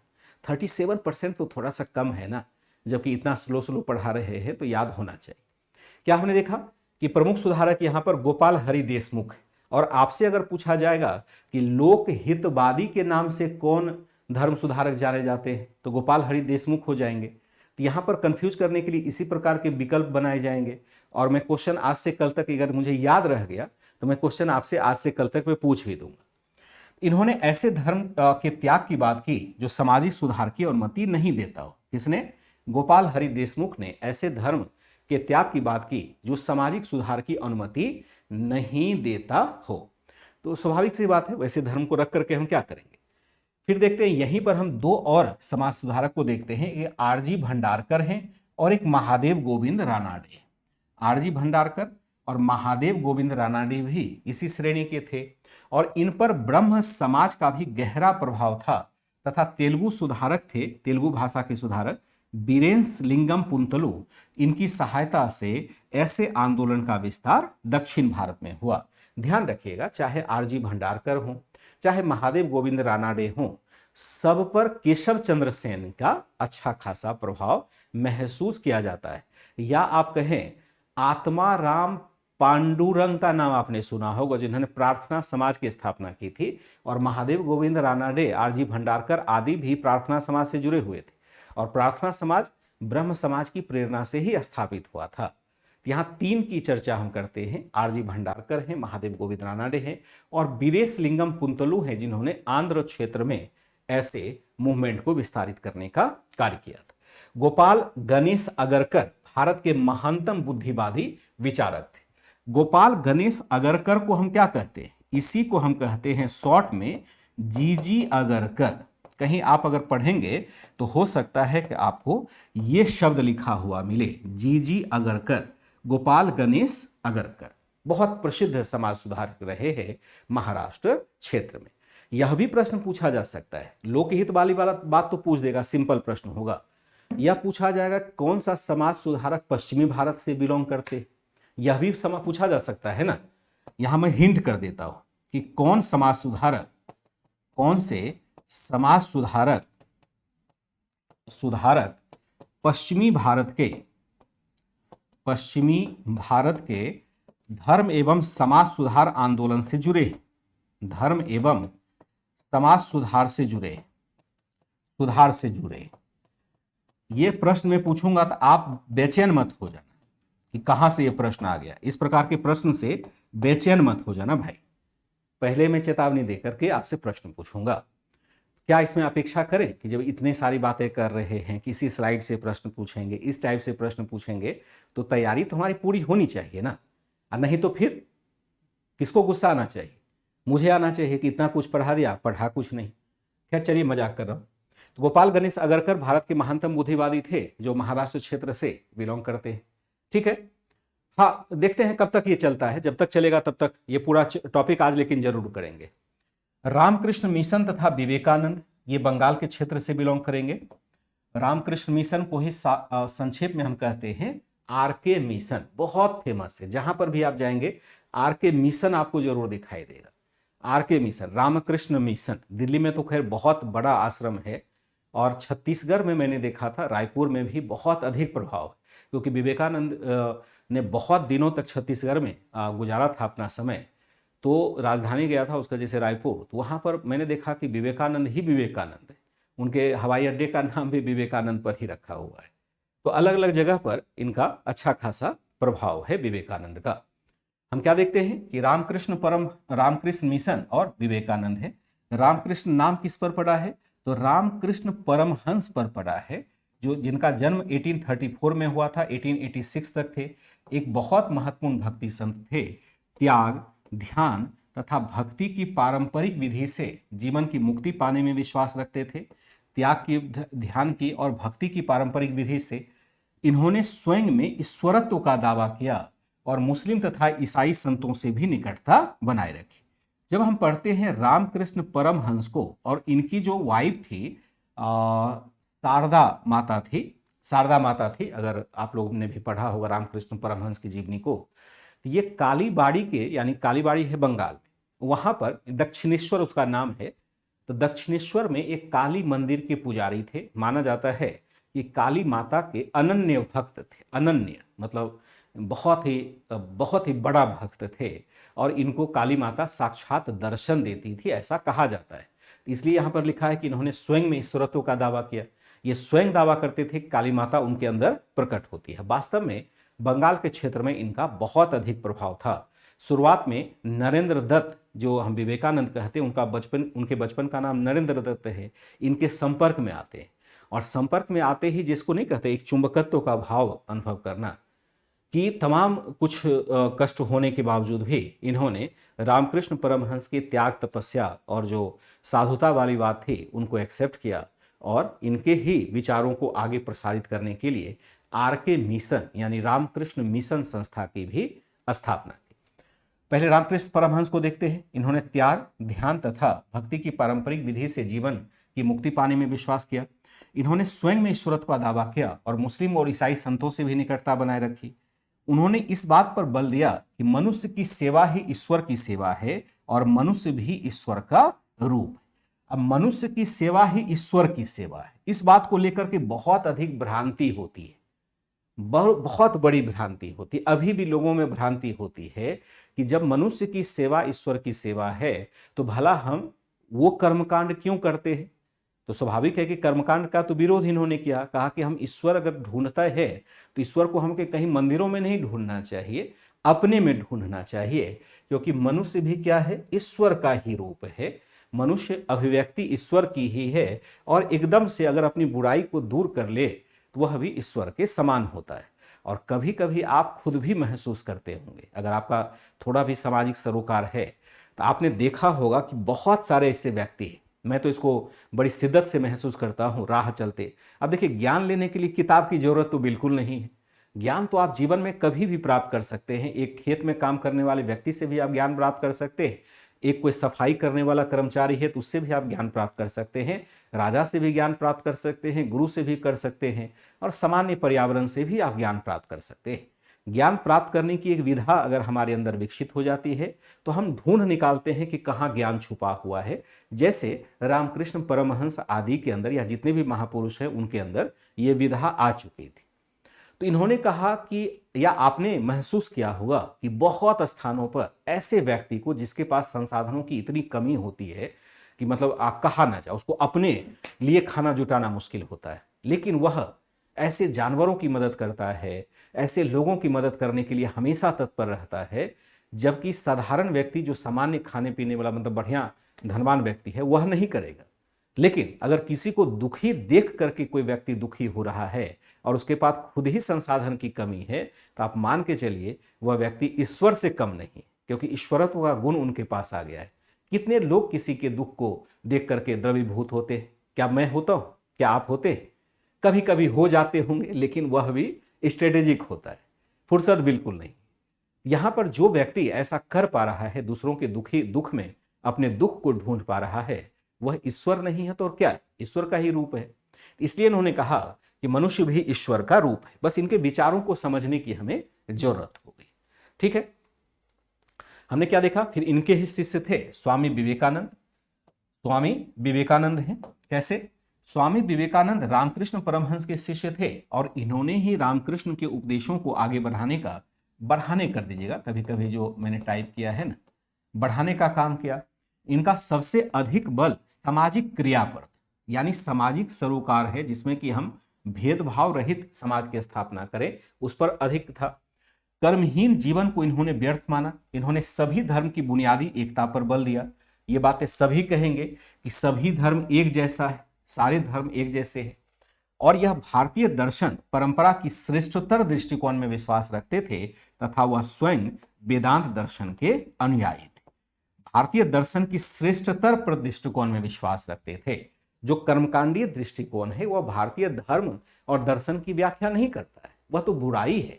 बहुत सारे लोग बुराई को लेकर के ही मानते हैं कि यही धर्म है, जबकि धर्म का मर्म तो समझने वाले ही लोग बहुत कम होते हैं। तो सामान्य जो बुराई है उसको हम धर्म नहीं कह सकते। धर्म तो वह है जो मूलतः मनुष्य के कल्याण के लिए बनाया गया है, और इन्होंने उसी परंपरा को आगे बढ़ाने की बात कही जब उन्होंने कहा कि मानव और मानव में, या मानव और जीव में, या किसी भी जीव में किसी भी प्रकार का भेदभाव नहीं होना चाहिए। जीवों के प्रति दया हमारा एक सामान्य गुण है। जब हम सामान्यतया जीवन जी रहे होते हैं तो हर जीव के प्रति हम दया रखते हैं और हर जीव भी ऐसा करता है। हमारा क्या है ना कि जीवों के साथ एक टेलीपैथी होता है। जब हम बुरे अन्न को ग्रहण करते हैं तो हमारा मन भी दूषित हो जाता है, जैसे मांसाहार करते हैं। अब मांसाहार मतलब मेरा क्या है, इतिहास का परिप्रेक्ष्य। मैं यहाँ धर्म सुधारक और समाज सुधारक तो हूँ नहीं, एकदम बिल्कुल क्लियर करना, क्योंकि एक दो बच्चे ने शिकायत करी है कि आपने जो मुझे कहा उसके बाद से मुझे अब पूजा पाठ में मन नहीं लगता है, या मैं किसी को पूजा करते हुए देखता हूँ तो शायद मुझे अब उतना विश्वास नहीं रह गया। तो मेरे बच्चे, मैं ध्यान रखना, मैं कोई समाज सुधार के या इसके लिए प्रयास नहीं कर रहा हूँ। मैं सिर्फ इस बात की व्याख्या कर रहा हूँ कि हकीकत क्या होना चाहिए। आपकी जो परंपराएं हैं, आप जैसे रहते हैं, जो खाते हैं, जो पीते हैं, वो सब करते रहिए, उस पर मेरा कोई बस नहीं है। मैं उसको ना छोड़ने के लिए कहता हूँ। अब मैं डिस्क्लेमर इसलिए दे रहा हूँ कि कहीं ये प्रभाव दूसरे दिशा में न चला जाए, क्योंकि मैं पूरे फोर्सफुल तरीके से ये बातें रख रहा होता हूँ आपके सामने। तो मैंने कहा कि अगर हम दूषित अन्न खाते हैं, दूषित अन्न को हम मांसाहार में भी कहते हैं, मांसाहार अगर करते हैं तो उसका शरीर पर एक अलग ही इम्पैक्ट आता है, ऐसा वैज्ञानिक तौर पर भी साबित हो चुका है।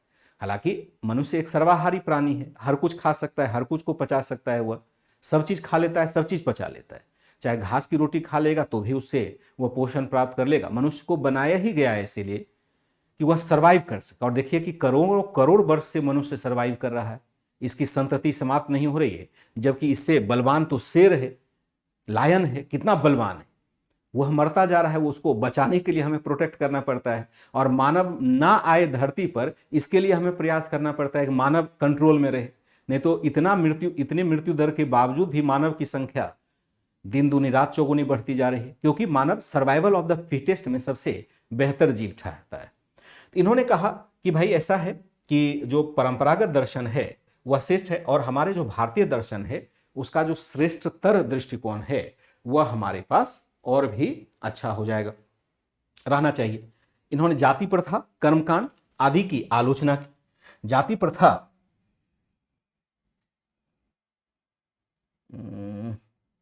चल जाति प्रथा आदि की हम क्या देखते हैं, इन्होंने जाति प्रथा, कर्मकांड, अंधविश्वास आदि की आलोचना की, जो कि सामान्यतया बात है, सभी धर्म सुधारक यही कहेंगे। जाति प्रथा, कर्मकांड, अंधविश्वास आदि की कठोर आलोचना की, तथा स्वाधीनता, समानता तथा स्वतंत्र विचार की भावना को अपनाने का आग्रह किया। यानी मानव समान है, मानव स्वतंत्र है, समान है, और अपनी बातों को रखने के लिए भी स्वतंत्र है। तो अब व्यक्ति की ही स्वतंत्रता हो जाएगी। इन्होंने सभी को शिक्षा दी कि भाई आप ये तीनों भाव जरूर महसूस करें, नहीं तो फिर आप अपनी बातों को या आपके जो श्रेष्ठतर गुण हैं वो स्पष्ट नहीं हो पाएंगे। जब हम डरे रहेंगे, जैसे आप में से अभी चैट किया ना कि कॉन्फिडेंस की कमी रहती है। कॉन्फिडेंस की कमी क्यों रहती है? किसी बात का डर है, इसीलिए कॉन्फिडेंस की कमी है कि लोग क्या कहेंगे, ये करेंगे तो वो क्या करेंगे। अपना जो भाव है हम स्पष्ट ही नहीं कर पाते। और ऐसा नहीं है कि आपको डर लगता है या आप में कॉन्फिडेंस की कमी है। आपके उम्र के और बड़ों में भी, मुझे भी हो सकता है किसी मुद्दे पर मुझे कॉन्फिडेंस कम हो, लेकिन अब तो हम लोग बहुत सारी भावनाओं पर कब्जा करना सीख गए ना। अब बहुत सारी भावनाओं को व्यक्त नहीं कर सकते। वो दुख, वो सुख जो पहले कलम मिलते ही खुशी से चहचहाने लगते थे, वो अब खुशी उस प्रकार से व्यक्त नहीं कर सकते, क्योंकि वैसी भावनाओं को कंट्रोल करना हमने सीख लिया है। आप लोग बालक, तो कॉन्फिडेंस कम होने का कोई मतलब ही नहीं बनता है। आप अपने मन को समझाइए कि कॉन्फिडेंस क्यों कम करते हो भाई, कोई परिपूर्ण तो समाज में है ही नहीं। सब अपनी अपनी बातों को अलग अलग तरीके से रखते हैं। और अगर कुछ नया कर रहे थे, इस बार का यूपीएससी का पेपर आपने देखा होता तो उसमें एसए में एक क्वेश्चन पूछा है। एसए जो है ना, यूपीएससी समझ रहे ना, जो सबसे बड़ा एग्जाम है, जिसकी तैयारी में करवा रहा हूं, सबसे बड़ा एग्जाम यूपीएससी में एक क्वेश्चन पूछा था एसए वाले भाग में। उसके एसए बड़े स्टैंडर्ड होते हैं, क्वेश्चन बहुत मजेदार पूछे जाते हैं।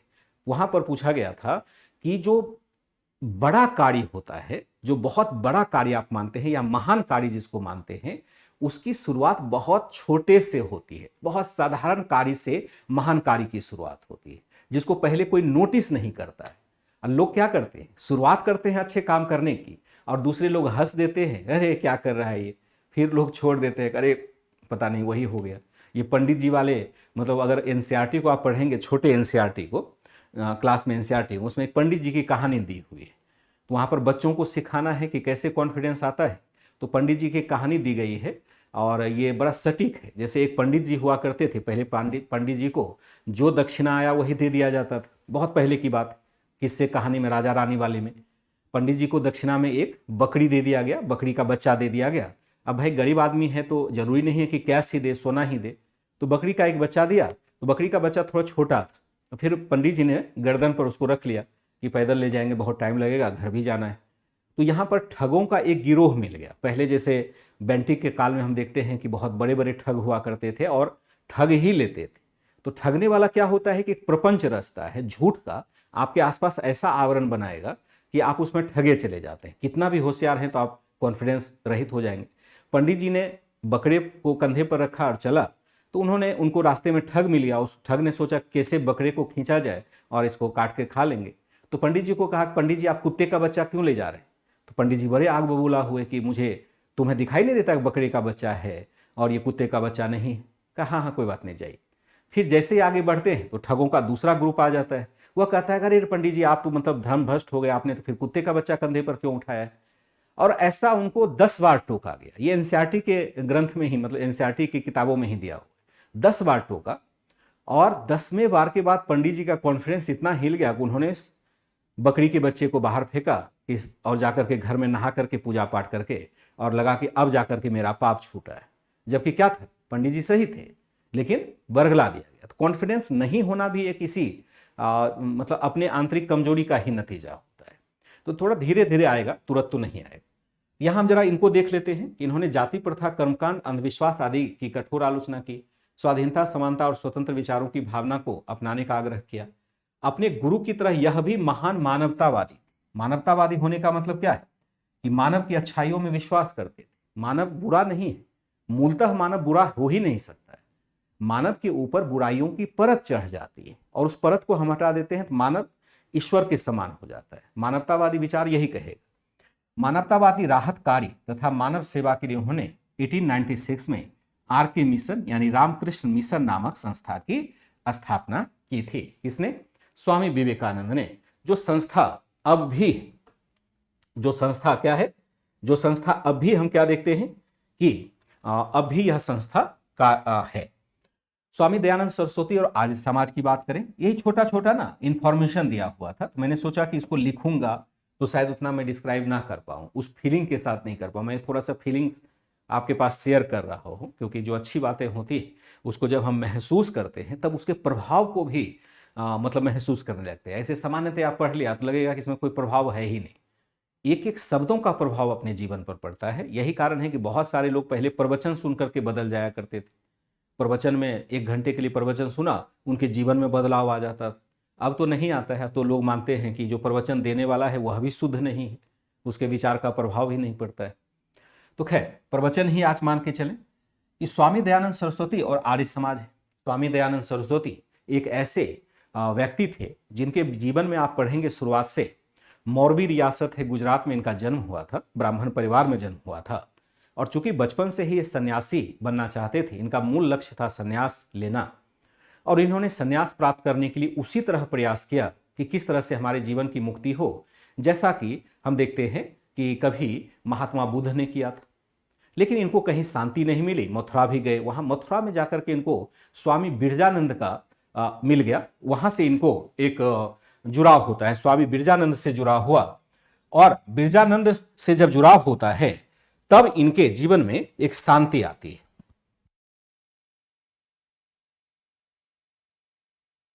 तब इनके जीवन में क्या है, एक शांति आती है। और फिर इन्होंने सन्यास का मार्ग छोड़ा। तब इन्होंने जन कल्याण के लिए संस्थाएं बनाई, और संस्था क्या है, आर्य समाज। तो इनके ऊपर माना जाता है कि पाश्चात्यवाद का लेस प्रभाव, यानी पश्चिमी विचार से ये तनिक भी प्रभावित नहीं थे। और इनका मानना था कि हमारी ही परंपरा इतनी बेहतर है कि उस परंपरा को हम किसी भी हद तक अगर मतलब पालन कर लेते हैं मूल परंपरा को, तो फिर हमें किसी के सहायता की जरूरत नहीं होगी।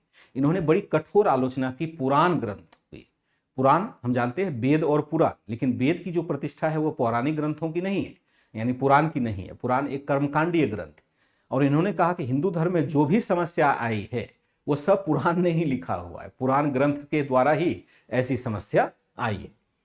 तो आर्य समाज की स्थापना स्वामी दयानंद सरस्वती ने की, जिनका जन्म हुआ था 1824 में। 1883 में इनकी मृत्यु होती है।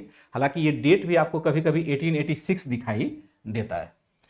तो इन्होंने पुराणों की शिक्षा की आलोचना की तथा इसे धर्म भ्रष्ट करने वाला ग्रंथ बताया। इनके स्थान पर इन्होंने वेदों से प्रेरणा प्राप्त की।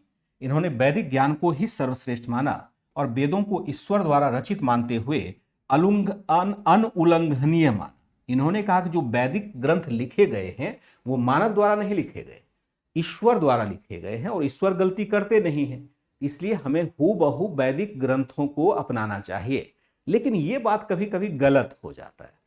जब हम कोई बात इस टाइप की बात, धर्म की बात दृढ़ता से कहते हैं तो गलत हो जाता है। फिर वहां धार्मिक कट्टरता भी आ जाता है। जैसे कि आप देखेंगे दूसरे भी धर्मों में जहाँ पर कि ईश निंदा जैसी बातें होती है, ईसाई धर्म है, इस्लाम धर्म है, वहाँ पर कहा जाएगा कि जब हम ये कहते हैं कि वेदों में लिखा हुआ चीज़ हम कभी भी अकाट्य है, उसको बदल नहीं सकते हैं, तो भाई वेद जिस परिस्थिति में लिखा गया था और जो परिस्थितियां अब है 2000 साल के बाद, उन परिस्थितियों में बदलाव तो आया होगा, तो हमें बहुत सारी चीज़ों में कंप्रोमाइज करना होता है। तो ये धर्म की खासियत होनी चाहिए कि वो समय के साथ बदलता रहे। तो जैसे इनको देखते हैं, ये वैदिक ग्रंथ को उल्लंघन ही मानते हैं, यानी इसके चीजों को हम उल्लंघन नहीं कर सकते हैं, ये थोड़ा सा कट्टरता की तरफ चला जाता है। जैसे अन्य धर्मों के साथ देखते हैं कट्टरता जुड़ी हुई है। हिंदू धर्म जो परंपरागत हिंदू धर्म है वो उतना कट्टर नहीं है, क्योंकि हर चीज को ये स्वीकार कर लेता है। कोई कहता है पीपल पर शनिवार को चढ़ाना चाहिए, लोटा जल देना चाहिए, कहा बिल्कुल ठीक है, दे देते हैं। कोई कहता है नाग पूजा करना चाहिए, तो जय नाग देवता। कभी गाय पूजा कर लेते हैं, बैल पूजा कर लेते हैं, नाग देवता पूज लेते हैं, दुर्गा माता, काली माता, गणेश भगवान, ना जाने कितने परंपराओं से हम जुड़े हुए। किसी में हम कट्टरता नहीं दिखाते हैं। जो परंपरा आए, जहां से हमें मिल जाए कुछ फायदा, उनके साथ हम जुड़ जाते हैं। लेकिन अगर मान लें कि यही सर्वश्रेष्ठ, फिर जाकर के कट्टरता आ जाएगी। थोड़ा सा आगे चल करके हम क्या देखते हैं कि अनुउल्लंघनीयता की इस अवधारणा ने उनकी शिक्षा को थोड़ा सा रूढ़िवादी रंग दे दिया। अच्छा था, अच्छी शिक्षा है, लेकिन थोड़ा सा रंग क्या हो जाता है, रूढ़िवादी हो जाता है, यानी थोड़ी सी कट्टरता यहां पर हमें दिखाई देती है। ठीक है, नेक्स्ट देखते हैं कि इन्होंने भी जाति प्रथा, लिंग भेद, इन्होंने क्या किया, जाति प्रथा, लिंग भेद, धार्मिक कट्टरता, पुरोहितवाद आदि की आलोचना की। इन्होंने स्वदेशी की अवधारणा का समर्थन किया। आगे चलकर के आर्य समाज की शिक्षा तथा पश्चिमी शिक्षा के समावेशन से देश भर में अनेक स्कूल और कॉलेज खोले गए, जिनमें लाला हंसराज की बड़ी प्रमुख भूमिका थी। और इनके प्रयासों से पूरे देश में पहले स्कूल और फिर कॉलेज खोले गए, जिसको हम डीएवी स्कूल कहते हैं। हो सकता है आप में से भी बहुत बच्चे डीएवी स्कूल के ही प्रोडक्ट होंगे। मैंने डीएवी स्कूल की कार्यप्रणाली को बड़ा गंभीरता से देखा है, क्योंकि रिसर्च करने के दौरान बहुत सारी चीज़ों को देखना होता है।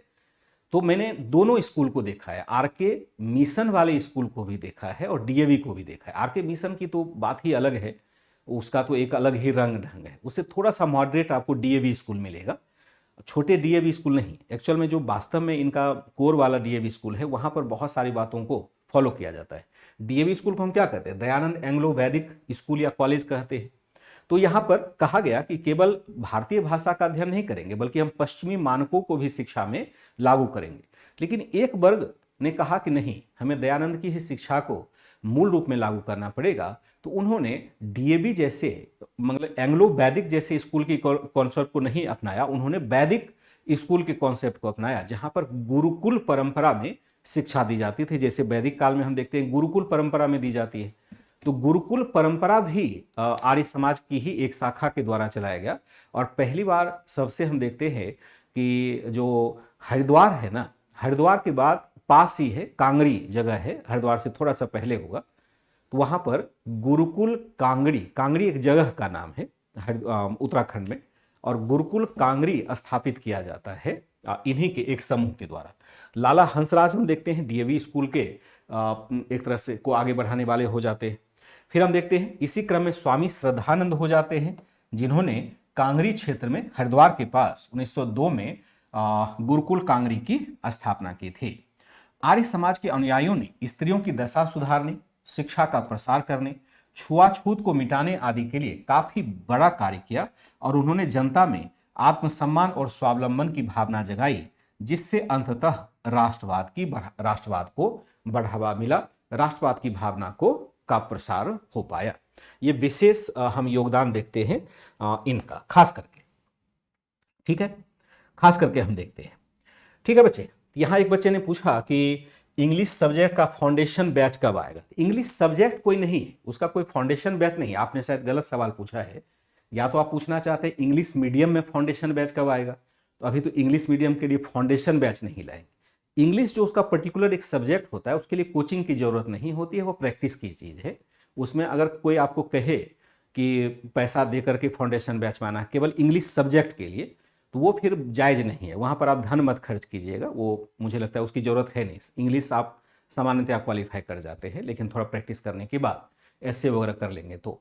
इंग्लिश भाषा में फाउंडेशन कोर्स की बात कर रहे हैं तो उस पर अभी टाइम लगेगा, क्योंकि अभी जो पूरा बल है वह है हिंदी माध्यम में। जैसे अभी मैं हिंदी वाला पढ़ा रहा हूँ, हिंदी माध्यम में ही लाया जाए फाउंडेशन कोर्स, क्योंकि फाउंडेशन कोर्स नहीं लाएंगे तो बच्चे की तैयारी पूरी होगी ही नहीं। अधूरा तैयारी इधर उधर से, मैं एक बच्चे को देखता हूँ हर प्लेटफॉर्म पर जाके यूट्यूब पर बैठ करके वो चैट कर रहे हैं, मज़ा आ रहा है उनको चैट करने में, लगता है कि यही जीवन है।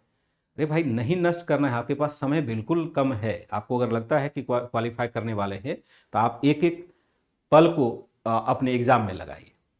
इन्होंने जनता में आत्मसम्मान और स्वावलंबन की भावना जगाई, जिससे राष्ट्रवाद को बढ़ावा मिला। थियोसॉफिकल सोसाइटी देखते हैं, कल भी हमने चर्चा की थी थियोसॉफिकल सोसाइटी की, और थोड़ी सी चर्चा आज कर देते हैं।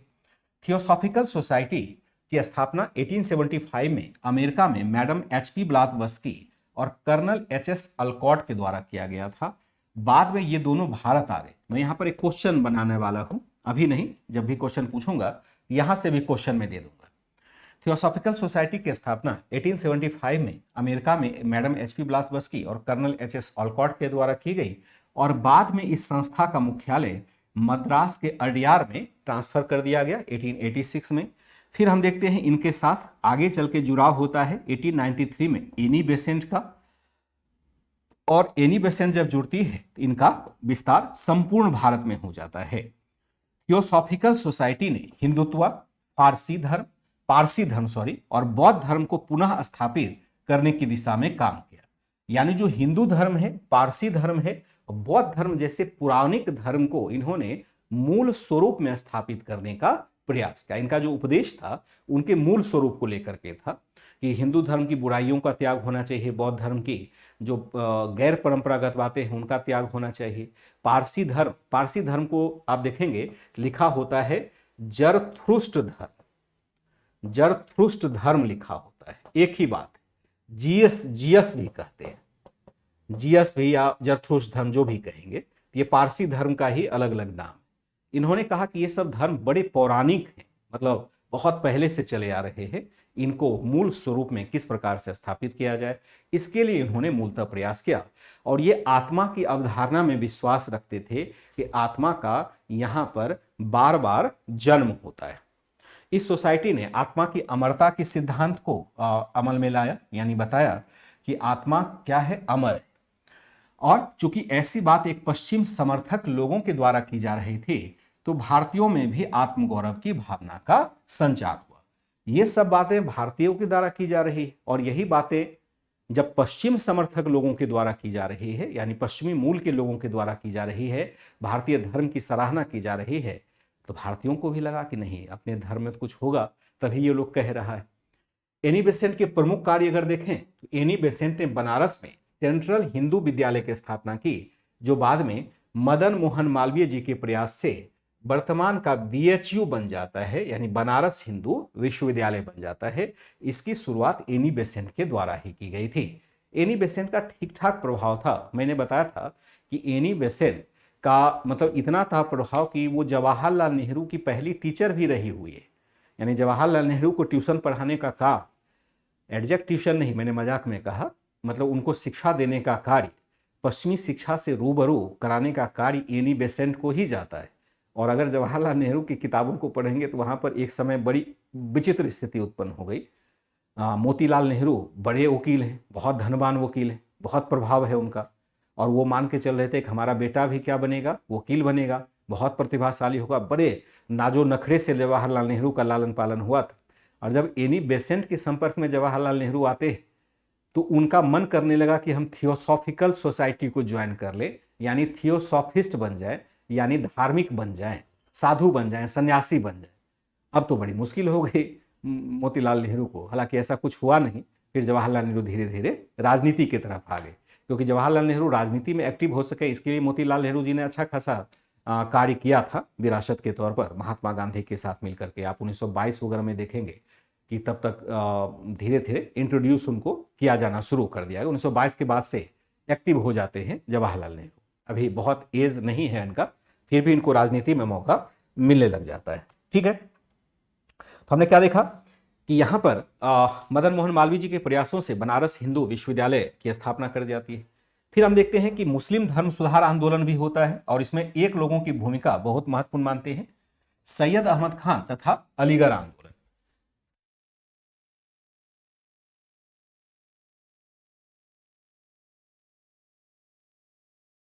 सैयद अहमद खान तथा अलीगढ़ आंदोलन को देखें, मुसलमानों में धार्मिक तथा सामाजिक सुधार आंदोलन 1857 की क्रांति के बाद प्रारंभ। ऐसा क्यों होता है, इतना देर से क्यों हुआ मुसलमानों में? हुआ क्या कि जो अंग्रेजों ने सत्ता प्राप्त की थी वह मुगल बादशाह को हटा करके की थी, और मुगल बादशाह को मुस्लिम अस्मिता से मुसलमानों ने जोड़ लिया था कि अंग्रेज बड़े बुरे हैं, इसलिए बुरे हैं कि उन्होंने मुस्लिमों से सत्ता मतलब खींच लिया है, क्योंकि जब इस्लामिक शासन था उस वर्ग को ज्यादा प्रभुता मिली हुई थी। तो यहां पर बहुत दिनों तक मुसलमान कटे रहे अंग्रेजों से, लेकिन सर सैयद अहमद खान ने समझ लिया अगर भैया इस तरह से कटे रहोगे तो फिर क्या होगा, आप बहुत पीछे चले जाओगे। इसलिए इन्होंने मुस्लिम पुनर्जागरण की शुरुआत की और मुसलमानों को भी आधुनिक बनने की सलाह दी। बहुत अच्छी सलाह थी, और इसी वजह से हम देखते हैं कि धीरे धीरे मुस्लिम वर्ग में भी जागरूकता आती है। मुसलमानों में धार्मिक और सामाजिक सुधार आंदोलन 1857 के बाद प्रारंभ होता है। प्रथम प्रयास किया जाता है 1863 में कलकत्ता में मोहम्मडन लिटरेरी सोसाइटी की स्थापना की जाती है। सैयद अहमद खान ने मुसलमानों में आधुनिक वैज्ञानिक विचारों को भरने का प्रयास किया, इसलिए बहुत बड़े नेता हो जाते हैं मुस्लिम कम्युनिटी के लिए। खास करके इन्होंने कुरान को इस्लाम का एकमात्र प्रमाणिक पुस्तक माना, लेकिन यह भी माना, अब देखिए इनके विचारों में और जो परंपरागत जो रूढ़िवादी विचार है उनमें क्या अंतर है। दोनों मुसलमान, कट्टर मुसलमान है, सुन्नी मुसलमान। अब इन्होंने क्या कहा जरा ध्यान से समझिएगा, और जो कट्टरपंथी होते हैं वो क्या कहते हैं। इन्होंने कहा कि कुरान जो है इस्लाम का एकमात्र प्रमाणिक पुस्तक है, लेकिन इन्होंने कहा कि कुरान की व्याख्या भी समकालीन बुद्धिवाद और विज्ञान के आलोक में ही किया जाना चाहिए। यह नहीं किया जाना चाहिए कि पहले जो बातें कह दी गई वही बातें अब के परिप्रेक्ष्य में लागू हो गई। पहले की बातें अलग थी, जैसे कि मैंने कहा वेद जो लिखा गया वह 1400 ईसा पूर्व में लिखा गया, और अब हम यहाँ 2400 में हैं, यानी 24 + 14 कर दिए, 4000 वर्ष पहले वेद लिखा गया। क्या वेदों की सारी बातें वर्तमान में प्रासंगिक हो सकती है? कुछ बातें हो सकती है, जो नैतिकता की बातें हैं तो पूरी तरह से होंगी, लेकिन कुछ बातों में संशोधन तो होना ही चाहिए, और संशोधन करते हैं इसका मतलब है कि हम धर्म की तरफ, धर्म का विकास कर रहे हैं या धर्म की बुराइयों को दूर कर रहे हैं। यही इन्होंने कहा, कुरान इस्लाम का एकमात्र प्रमाणिक ग्रंथ है, लेकिन इसकी व्याख्या वर्तमान परिप्रेक्ष्य में वैज्ञानिक बुद्धिबोध के साथ होनी चाहिए, ना कि परंपरागत तरीके से। इन्होंने कहा जीवन भर ये परंपरा के अंधानुकरण, अज्ञानता और रूढ़िवाद के खिलाफ संघर्ष करते रहे। इन्होंने मुसलमानों को कट्टरपंथ, संकुचित दृष्टि और अलग थलग रहने के खिलाफ भी चेतावनी दी थी। इन्होंने कहा कि आपको कट्टरपंथी नहीं होना है, आपकी संकुचित दृष्टि नहीं होनी है, और समाज से आप कट करके मत रहिए, समाज के साथ घुलिए मिलिए, सामाजिक परंपराओं को अपनाइए। उससे क्या होगा, आप में भी वह बुद्धिबोध विकसित हो पाएगा जिससे कि हम समाज में बेहतर लाभ ले सकेंगे। इनका उद्देश्य था कि किस तरह से मुसलमानों को हम बेहतर लाभ दे सकें। ये ऐसे नेता थे जिन्होंने समझ लिया था कि आगे क्या होने वाला है। अब अंग्रेजी शासन को तो हटा नहीं सकते, बात 1875 की है, अब कांग्रेस की स्थापना भी नहीं हुई। 1875 में इन्होंने समझ लिया कि जब ब्रिटिश शासन और प्रभावी होगा तो सरकारी नौकरियों में अगर हम फारसी पढ़ करके जाएंगे तो होगा ही नहीं, क्योंकि यहां अंग्रेजी शिक्षा लागू हो रही है। और अगर हम परंपरागत तरीके से जीवन जीते रहे, धर्म के आगोश में ही जीवन जीते रहे, आगे जो अवसर बनने वाला है उसमें सब हिंदू आकर के जम जाएगा। बाद में चल करके जब ये मुसलमानों ने बात नहीं समझी तो इनको बड़ा गुस्सा आना शुरू हुआ।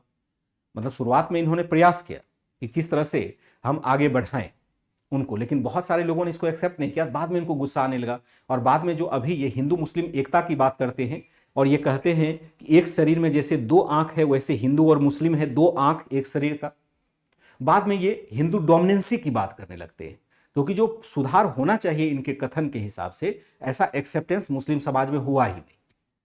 तो बाद में चलकर ये तो हल्का कट्टरतापन भी, हम कांग्रेस की आलोचना करने के क्रम में ये हिंदू समाज की आलोचना करते हैं, क्योंकि ये बहुत अच्छे से समझ रहे हैं कि मुस्लिम समाज क्यों पिछड़ जाएगा, लेकिन लोगों ने बात नहीं मानी। अक्सर अच्छी बातें हम बहुत देर से स्वीकार करते हैं। इनका मानना था कि मुसलमानों का धार्मिक और सामाजिक जीवन आधुनिक पाश्चात्य और वैज्ञानिक ज्ञान एवं संस्कृति को अपनाकर ही सुधर सकता है। धार्मिक और सामाजिक जीवन आधुनिक वैज्ञानिक ज्ञान और संस्कृति को अपना करके ही सुधर सकता है। इसलिए जीवन पर्यंत इन्होंने आधुनिक शिक्षा का प्रसार किया मुसलमानों के लिए। 1875 में इन्होंने मोहम्मदन एंग्लो ओरिएंटल कॉलेज की स्थापना की, जो इसी उद्देश्य से था। बाद में यही कॉलेज अलीगढ़ मुस्लिम विश्वविद्यालय बन गया, जो वर्तमान में भी है। इन्होंने शुरुआत से ही हिंदू मुस्लिम एकता की वकालत की। हालांकि परवर्ती काल में यह कांग्रेस की आलोचना के साथ हिंदू वर्चस्व की भी बात करने लग गए थे। इनको लग गया था कि अगर मुस्लिमों का अप्रोच यही रहा तो हिंदू वर्चस्व स्थापित होगा ही होगा। क्यों? क्योंकि ये सरकारी सर्विस में जाएंगे, ये डोमिनेट फिर करने लग जाएंगे। ये इनको चिंता, इनको मतलब ये नहीं कहिए कि सांप्रदायिक थी, इनकी चिंता थी, और चिंता एकदम वाजिब थी।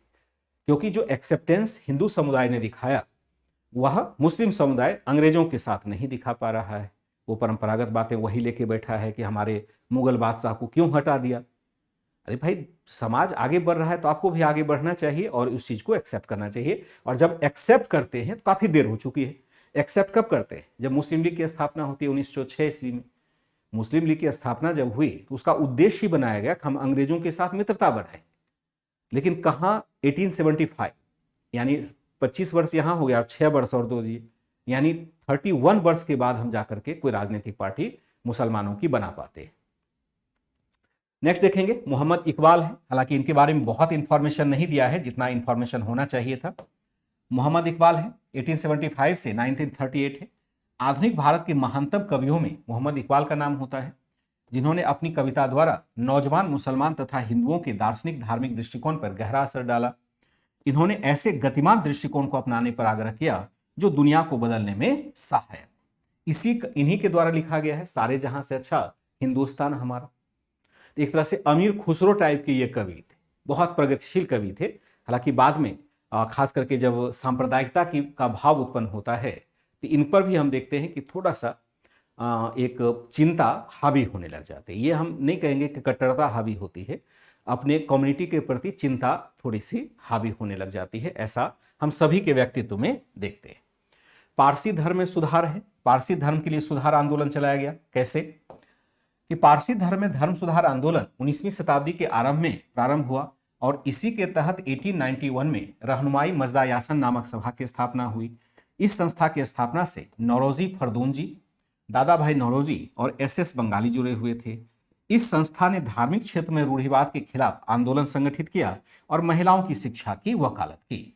पारसी धर्म सुधार के बारे में एक फैक्ट हमें मिलता है जो कल भी हमने क्लास में देखा था। एक संस्था की स्थापना होती है, देखिए यहां पर गलत लिखा है, 51 होगा।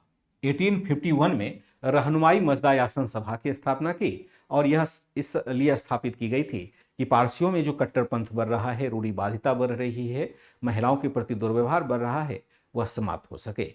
पारसी धर्म अभी भी है जीवित और अभी हमने रतन टाटा के संदर्भ में पारसी धर्म के बारे में जाना भी है। उनके अंतिम संस्कार के बारे में लोगों को जिज्ञासा होती है कि पारसियों का अंतिम संस्कार कैसे होता है। एक साइलेंस ऑफ टावर बंबई में बना हुआ है, लोखंडवाला के जंगल में।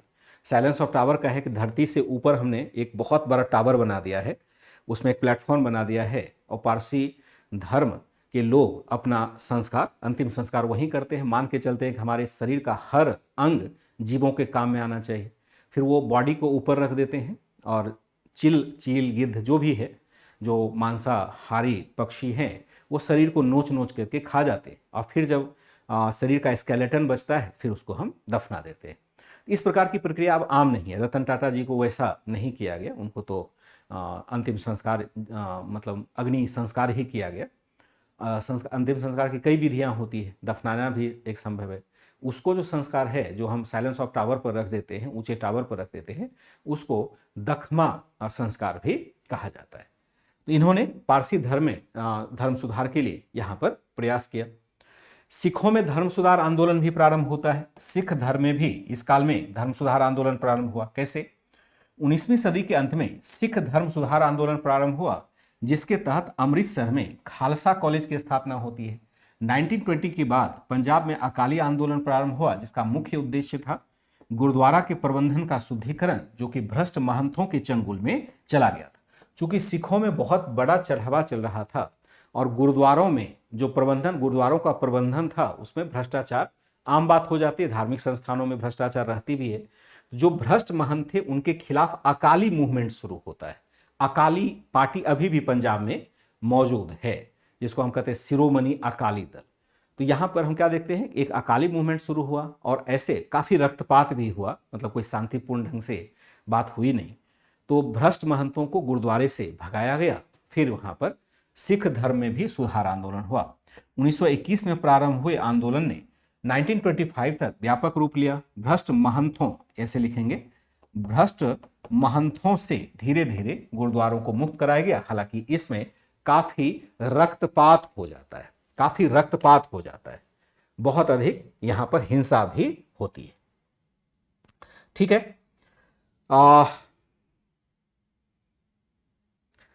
हम क्या देखते हैं, यहां पर मुक्त कराया गया था। फिर हम देखते हैं 20वीं सदी के धर्म तथा समाज सुधार आंदोलन की क्या विशेषता है। 20वीं सदी के धर्म एवं समाज सुधार आंदोलन की क्या विशेषता है। सभी सुधार आंदोलन की बुनियादी समानता थी, ये बुद्धिवाद, मानवतावाद पर आधारित थे। इन्होंने उभरते हुए मध्यम वर्ग तथा आधुनिक शिक्षा प्राप्त प्रबुद्ध लोगों को सबसे अधिक प्रभावित किया। इन्होंने बुद्धि विरोधी, धार्मिक कट्टरता और अंधश्रद्धा की आलोचना की थी। याद रखिएगा, ये टर्म हमें जरूरी हो। अगर आपसे पूछा जाए कि 20वीं सदी के धर्म एवं समाज सुधार आंदोलन की मूल विशेषता क्या थी, यहां ध्यान रखेंगे कॉमनली विशेषता की बात की जा रही है, कॉमन विशेषता की बात की जा रही है, जो सभी धर्म एवं समाज सुधार आंदोलन में पाया ही जाता है। तो सभी सुधार आंदोलन की बुनियादी समानता थी कि ये बुद्धिवाद और मानवतावाद पर आधारित है। इन्होंने उभरते हुए मध्यम वर्ग और आधुनिक शिक्षा प्राप्त प्रबुद्ध लोगों को सबसे अधिक प्रभावित किया। इन्होंने बुद्धि विरोधी, यानी जो बुद्धि को भ्रष्ट कर दे, धार्मिक कट्टरता और अंधश्रद्धा की आलोचना की। और इस काल के अनेक समूह परंपरावादी भी थे। जैसे हम देखते हैं आर्य समाज, जो पुरानी परंपरा को पुनर्जीवित करने की बात करते थे तथा अतीत का गुणगान करते थे, परंतु वास्तविकता में अतीत को कभी भी पुनः स्थापित नहीं किया जा सका। आर्य समाज क्या कहता है कि वेदों की ओर चलो, यानी अतीत की हम बात करते हैं, पुरानी चीजों की बात करते हैं, लेकिन कभी भी यह संभव हो नहीं पाया, चाहे हमने कितनी भी बड़ी बड़ी बातें कर ली। ठीक है, हालांकि सुधारकों ने अपने अपने धर्म में ही सुधारों की बात की, परंतु उनका दृष्टिकोण क्या था, सर्वव्यापकतावादी था। उनका दृष्टिकोण सर्वव्यापकतावादी था।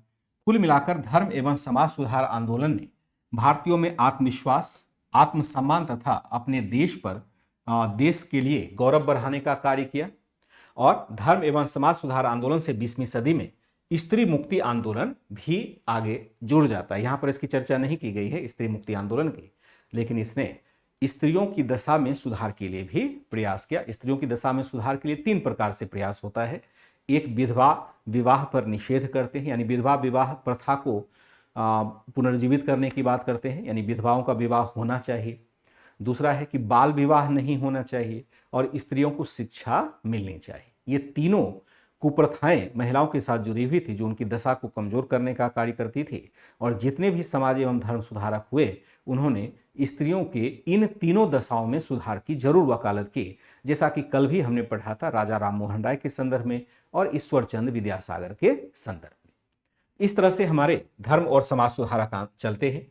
निम्न जातीय सुधार आंदोलन भी संगठित किया जाता है। निम्न जातीय धर्म सुधार आंदोलन को हमने अच्छे से देखा हुआ है। भारत में जाति व्यवस्था सामाजिक कुरीतियों के प्रमुख स्रोत के रूप में स्थापित रहा है। यही कारण है कि विभिन्न धर्म एवं समाज सुधारकों ने जातिगत कट्टरता, अस्पृश्यता के खिलाफ लंबा संघर्ष किया और इनका मानना था कि आधुनिक काल में यह प्रथा राष्ट्रीय भावना के विकास तथा जनतंत्र के प्रसार में बहुत बड़ा बाधक रहा है। ये एकदम 100% सत्य है। ये लाइन जो है, जो एनसीईआरटी में ही दिया गया है, हूबहू लाइन मैंने आपको लिख करके दिया है। इनका मानना था कि वर्तमान काल में, आधुनिक काल में जो जातिवत प्रथा है वह राष्ट्रीय भावना के विकास और लोकतंत्र या जनतंत्र के विकास का बहुत बड़ा बाधक है। अगर हम छोटे छोटे समूह में अपने आप को परिभाषित करते हैं तो कभी भी राष्ट्रीय एकता उस रूप में स्थापित हो ही नहीं सकती है, क्योंकि राष्ट्रीय एकता में हम व्यक्तिगत जो स्वार्थ है उसका त्याग करते हैं। तो यहां पर अगर हम जातिवाद के चंगुल में फंसे रहते हैं, इसका मतलब है कि राष्ट्रीय एकता स्थापित करने में एक बहुत बड़ी बाधा हमें आएगी ही आएगी। फिर हम देखते हैं ब्रिटिश काल में अनेक कारणों से जातिगत प्रथा कमजोर पड़ रही थी। बहुत सारे ऐसे कारण थे जिससे जातिगत चेतना का उदय भी हो रहा था और जातिगत प्रथा भी कमजोर हो रही थी। जब संपर्क नहीं था, संपर्क कम था, तो जातिगत चेतना अधिक थी। धीरे धीरे संपर्क बढ़ता है तो जातिगत चेतना थोड़ी सी कम हो जाती है। जैसे वर्तमान समय में हम देखते हैं कि अब बहुत अधिक जातिगत कट्टरता दिखाई नहीं देती है। हो सकता है कि परंपरागत क्षेत्रों में बहुत दूर क्षेत्र में रही हो सकता है कि उससे भी अधिक आपको राजनीतिक क्षेत्र में दिखाई देता हो। जब राजनीति यानी चुनाव हो रहा होता है तो उसमें आप देखिएगा कि जातिगत जनगणना, बहुत सारे लोग मांग भी कर रहे हैं कि जातिगत जनगणना होनी चाहिए। तो इस प्रकार के जातिगत फैक्टर को उभारने का मतलब यह नहीं है कि किसी जाति के कल्याण की बात हो रही है, यह सिर्फ और सिर्फ वोट बैंक की बात हो रही है और जनता को फिर वहीं पर ला करके खड़ा करने की बात हो रही है जो 200 साल पहले की जनता थी। जातिगत चेतना जगाने का क्या मतलब है? अगर हम चाहें तो जातिगत चेतना को समाप्त कर दें, जैसा कि वर्तमान में हुआ भी है कि हम जाति के आधार पर कोई नौकरी तो नहीं पाते, हम कंपटीशन के आधार पर नौकरी प्राप्त करते हैं। तो भला राजनीति में जाति का क्या काम है भाई? तो राजनीति के लोग अपने फायदे के लिए थोड़ा सा ये सब हथकंडा अपनाते हैं और इसमें सामान्य जनता उलझती चली जाती है। धर्म की हम बात करते हैं, वहाँ पर भी थोड़ी कट्टरता आ जाएगी। अगर हम केवल धर्म, अपने अपने धर्म की बात करें तो फिर हम जाति के आधार पर करेंगे तो वो भी एक बड़ा कट्टरता फैलाने का है। एक वर्ग ही ऐसा हुआ जो अपना समूह नहीं बना सका, अपना वोट बैंक नहीं बना सका, और वह है महिलाओं का वर्ग। महिलाएं 50% की जनसंख्या रखती है, मतलब एक वर्ग के रूप में देखा जाए तो महिलाएं 50% की जनसंख्या में हैं, यानी आधा महिला है आधा पुरुष है। लेकिन महिला की स्थिति दलितों जैसी ही है, उतनी ही कमजोर है। लेकिन महिला कभी वर्ग के रूप में संगठित नहीं हो पाई, ना हो पाएगी मुझे लगता है। तो ब्रिटिश काल में अनेक कारणों से जातिगत प्रथा को कमजोर करने का कार्य किया। किस कारणों से? विभिन्न जातियों के लोगों में संपर्क बढ़ाना, बिना जातिगत भेदभाव के सरकारी नौकरी मिलना। जब एक ही ऑफिस में हम कार्य कर रहे हैं तो ऑब्वियस है कि हमें जाति भेद हमारे अंदर कम होगा।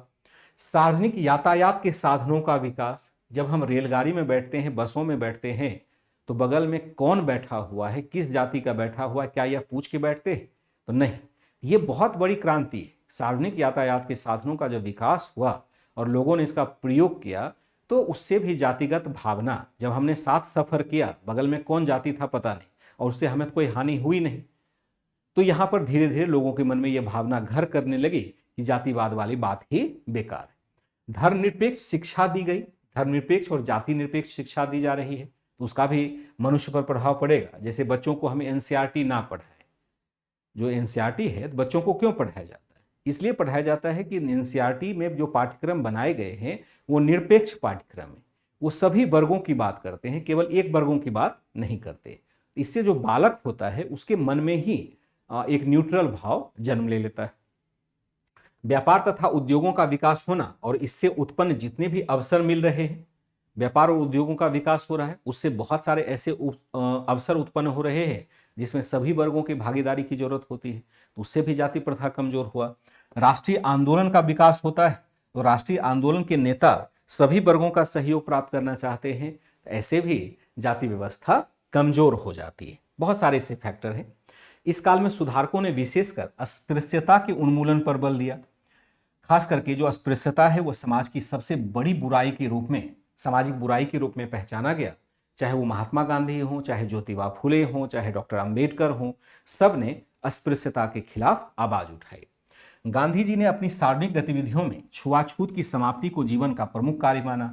इसी उद्देश्य से उन्होंने 1932 में हरिजन सेवक संघ की शुरुआत की। जैसा मैंने बताया था, इसका मुख्यालय दिल्ली में ही है। देश के विभिन्न हिस्सों में जातिगत सुधार और अस्पृश्यता को दूर करने की दिशा में अनेक सुधारकों के कार्य महत्वपूर्ण हैं। खास करके 3 सुधारक या 2 सुधारक की, विशेष रूप से 3 सुधारक की चर्चा करते हैं। एक तो डॉक्टर भीमराव अंबेडकर है। उन्होंने अस्पृश्यता की भावना को दूर करने के लिए लगातार संघर्ष किया। मतलब समझिए कि एक्चुअल में संघर्ष अगर अस्पृश्यता को दूर करने वाले में है वो डॉक्टर अंबेडकर का माना जाएगा। वैसे गांधी जी की भी अपनी अवधारणा है, गांधी जी भी अस्पृश्यता दूर करना चाहते हैं, लेकिन चूंकि अंबेडकर खुद ही महार जाति से बिलोंग करते थे, तो जो उन्होंने खुद महसूस किया था वो फिर दूसरा कोई महसूस नहीं कर सकता है। वो बार बार डॉक्टर अंबेडकर गांधी जी की आलोचना इस बात पर करते थे कि गांधी जी आप तो ऊंचे कुल में जन्म लिया हो, आपने जन्म लिया है, आप अस्पृश्यों का दुख कैसे जानेंगे? आपको तो पता ही नहीं है कि मुझे क्या देखना पड़ता है, झेलना पड़ता है, स्कूलों में मेरे साथ कैसे दुर्व्यवहार हुआ है, ये आप कैसे जानेंगे? क्योंकि आपके पास तो हुआ ही नहीं, आपके साथ तो हुआ ही नहीं ऐसा व्यवहार। तो इसलिए गांधी जी और अंबेडकर जी के विचारों में हम थोड़ा सा एक देखेंगे कि असमानता का स्वर रहता है। गांधी जी जनरली क्या करते हैं कि अस्पृश्यता दूर करना चाहते हैं, लेकिन मन में भेदभाव बिठा करके नहीं। यह नहीं कहना चाहते हैं अस्पृश्यतों को कि जो ऊंचा वर्ग है तुम्हारा दुश्मन है। वो कहते हैं ठीक है कि यह सामाजिक बुराई आ गई है और हमें ऐसे प्रथाओं को नहीं मान्यता देना है। लेकिन अगर हम कठोरता से कहें तो समाज में एक विभाजन का भी भाव पैदा उससे हो जाता है। तो यहां पर दोनों के स्वर इसलिए अंतर हैं, दोनों के, यानी दोनों महान हैं। डॉक्टर भीमराव अंबेडकर का अलग ही योगदान रहा है और महात्मा गांधी का भी अलग योगदान रहा है। दोनों के स्वर में अंतर है अस्पृश्यता को दूर करने में, क्योंकि दोनों का सामाजिक समावेशन ही अलग तरीके से हुआ है, दोनों का सामाजिक परिप्रेक्ष्य ही अलग हमें दिखाई देता है। तो गांधी जी ने भी अस्पृश्यता को दूर करने को अपना उद्देश्य माना और इसी में वो लगभग इन्वॉल्व रहे पूरे, जब तक उनका जीवन रहा अस्पृश्यता के उन्मूलन के लिए उन्होंने कार्य किया। फिर हम देखते हैं यहाँ पर ज्योतिबा फुले हैं जो महाराष्ट्र के क्षेत्र में है। महाराष्ट्र में ज्योतिबा फुले ने ब्राह्मणवादी प्रभुत्व के खिलाफ आंदोलन चलाया। ये आधुनिक शिक्षा को निचली जातियों की मुक्ति का सबसे बड़ा मार्ग मानते थे। इन्होंने कहा कि अगर निचली जाति के लोग आधुनिक शिक्षा प्राप्त करेंगे तो उसको आगे बढ़ने से कोई नहीं रोक सकता है। बहुत बड़ी अवधारणा है। इसलिए इनको देखेंगे सावित्रीबाई फुले को पहले इन्होंने शिक्षित किया और जो दलित लड़कियां थी उनको शिक्षित करने के लिए उन्होंने बड़े स्कूल खोले। बहुत बड़ा नाम है ज्योतिबा फुले और सावित्रीबाई फुले का। फिर हम देखते हैं डॉक्टर भीमराव अंबेडकर जो स्वयं महार जाति से संबंध थे। जीवन भर जातिगत अत्याचार के खिलाफ इन्होंने संघर्ष किया। केरल में श्री नारायण गुरु ने मानव जाति के लिए एक धर्म, ये हमने कल प्रश्न भी पूछा था, एक धर्म एक जाति और एक ईश्वर का नारा दिया था। इसी क्रम में तमिलनाडु में हम क्या देखते हैं, आत्मसम्मान मूवमेंट भी चलाया जाता है, सेल्फ रेस्पेक्ट मूवमेंट भी चलाया जाता है। यह था इस चैप्टर का निष्कर्ष। मैं आशा करता हूं कि पीडीएफ के माध्यम से मैंने लिखा हुआ था, केवल मैंने लिखा नहीं लेकिन समझाना उसके जल्दे मुझे लगता है कि यह प्रक्रिया थोड़ा अच्छा ही रहा कि पहले से लिखा हुआ है तो मुझे समझाने का टाइम अधिक मिल गया और आपका भी कंसंट्रेशन की क्लास में अच्छा रहा। जब मैं पीडीएफ तैयार कर रहा था मुझे लगा कि काश मैंने कल ही पूछ लिया होता कि पीडीएफ से पढ़ने में ज़्यादा बच्चों को दिक्कत तो नहीं हुई थी, क्योंकि अगर हम इस चीज़ को एक्सेप्ट कर लेते हैं तो हमें समझाने का टाइम और अधिक मिल जाएगा। क्योंकि वैसे क्या होता है कि आप लिख भी रहे होते हैं और समझ भी रहे होते हैं, यहाँ केवल समझ के, वैसे तो मैंने बड़ा लिख दिया था ताकि अगर क्लास के साथ भी लिख पाएँ तो आप लिख लेंगे, लेकिन क्यों बाद में ही लिखें, ज़्यादा अच्छा है। तो ये प्रक्रिया यहाँ पर चूंकि फैक्चुअल इन्फॉर्मेशन वाला देना था तो मैंने पीडीएफ को जहाँ जरूरत होगी मैं अपने हिसाब से उसको यूज कर लूँगा। तो चूंकि मैं यहाँ पर अधिक एक्सपीरियंस रखता हूँ तो मैं मान के चलता हूँ कि आपके हित के लिए जो भी उचित होगा वो मैं करूँगा। तो यहाँ बहुत अधिक दिक्कत नहीं हुई मैं अपेक्षा ये रखता हूँ आपसे। अगर चाहें तो आप मुझे पर्सनल मैसेज करके भी बता सकते हैं अगर कोई दुख सुख हो तो ये था ये चैप्टर नंबर 10 जो 5 का ही विस्तार था, यानी 5 और 10 को हमने साथ मिला के पढ़ा। अब लेकिन फिर से हमें बैक होना पड़ेगा और बैक होकर के फिर हमें किस चैप्टर पर जाना पड़ेगा, तो वह चैप्टर जो हो जाएगा हमारा वह हो जाएगा आपका ये वाला, मैं दिखाता हूं।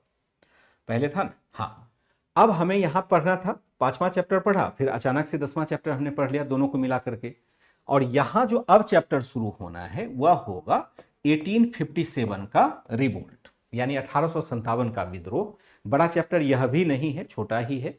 तो इसके बाद हम लोग क्रम को फॉलो करेंगे। 1857 का विद्रोह है, 58 के बाद प्रशासनिक परिवर्तन है, ब्रिटिश शासन का आर्थिक प्रभाव है, नए भारत का उदय राष्ट्रीय आंदोलन है, इसके बाद राष्ट्रीय आंदोलन का दूसरा भाग है, तीसरा भाग है, फिर ये चैप्टर आधुनिक भारत का समाप्त हो जाएगा। मुश्किल से 4-5 चैप्टर बचे हुए हैं, लेकिन इसमें टाइम अभी लगेगा।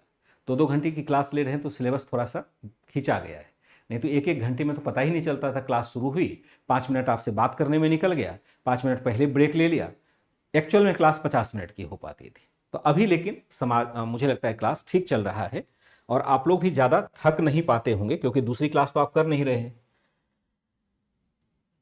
हाँ, उसको लिखिएगा। वैसे पीडीएफ में आपको दिलवा रहा हूं ना, ये देखो, ये वाला जो है, ये पीडीएफ जो मैंने अभी पढ़ाया, ये पीडीएफ आपको अभी तुरंत मिलेगा। जो हैंड रिटन है, जो मैंने हाथ से लिखा हुआ है, जैसे हाथ से जो भी मैंने लिखा है, ये आपको फिर से पीडीएफ के रूप में जाएगा ना लिख करके, ये वाला फिर से लिख करके आपके हाथ में जाएगा। और इसके बाद वो पीडीएफ ऐड रहेगा। टेलीग्राम पर मैंने सिर्फ इसलिए दे दिया था कि पहले से आप देख करके रखें कि भाई ये पीडीएफ है, तो चाहे तो इस जो हाथ से लिखा हुआ है इसके बाद आप उस पीडीएफ को लिख लें, और आप नहीं भी लिखेंगे तो वो तो मैं शेयर कर ही रहा हूं, उसके बाद आप लिख लीजिएगा। तो पहले ये लिखना है, उसके बाद फिर वो वाला लिखना है, क्योंकि ऐसे ही क्रम से ही तो बनाया है। पहले देखो यहां ये लिखा हुआ है, और ये लिखा हुआ यहां से यहां तक आया, और फिर हमें पीडीएफ के साथ लेके चलना है। एक पेज वो हो जाएगा और बाकी की सभी पीडीएफ ऐसे चल पड़ेंगे। ठीक है, हाँ इतना ही पढ़ाते हैं, आज छोड़ देंगे। वर्तमान समय में रिजर्वेशन की एक तरह से जरूरत, ये सब अपनी सोच होती है, उसके ऊपर नहीं जाएंगे। ठीक है, पीडीएफ से पढ़ाई करें। सुमित यादव जी, चलिए बहुत बढ़िया। कल का एक स्लाइड पीडीएफ में नहीं था, दिया तो था मैंने, आप तो वैसे बोर्ड वाला देख लेंगे एक बार। प्रिया यादव, थोड़ा सा अगर कभी ऊपर नीचे हो गया होगा, एक बार बोर्ड से देख लीजिएगा। बोर्ड वाला पीडीएफ इसीलिए जाता है प्रिया, जो बोर्ड वाला पीडीएफ है ना, वो इसीलिए दिया जाता है कि ताकि आप उसको मैच भी कर सकें। अगर मान लो कभी कभी गलती हो जाती है पीडीएफ बनाने में, तो उसके लिए क्षमा कर दिया कीजिए, क्योंकि पीडीएफ बनाने वाले के बच्चे के ऊपर भी, वो आपकी जैसा ही बच्चा है, उनके ऊपर भी अच्छा खासा दबाव रहता है। तो मान के चलिएगा कि ह्यूमन एरर हो जाता है कभी कभी, लेकिन प्रयास होता है कि गलती ना हो। मैं भी चेक कर लेता हूँ, लेकिन कभी कभी क्या होता है कि जो मैंने लिखा हुआ है तो मुझे याद नहीं रहा कि मैंने क्या क्या लिखा है, हो सकता है मिस भी कर जाता हो। तो उसके लिए बहुत रिजिड मत होइएगा। ठीक है, चलिए आज ही लिखेंगे। चलिए ठीक है, इसके बाद लिख लीजिएगा जो मैंने टेलीग्राम पर शेयर किया था, जो हैंड रिटन है, उसके बाद यही बातें टेलीग्राम पर शेयर की हुई, जो यहाँ लिखा है यही बातें मैंने A4 साइज में दे दिया है कि अगर प्रिंट भी निकालना होगा बच्चा निकाल लेगा। यहाँ से लिखना चाहे यहाँ लिख लें, टेलीग्राम से लिखना चाहें टेलीग्राम से लिख लें, हैंड रिटन नोट्स मिल रहा है उसके माध्यम से लिखना चाहें वहाँ से लिख सकते हैं। ठीक है, आज की क्लास को यहीं रखेंगे। कल तो संडे है, परसों मैं फिर मिलता हूँ आपके शाम के 4 बजे। तब तक के लिए इजाज़त दें, और देखता हूँ नया चैप्टर जो 1857 वाला है उसको लेकर के आता हूँ। Bye and take care.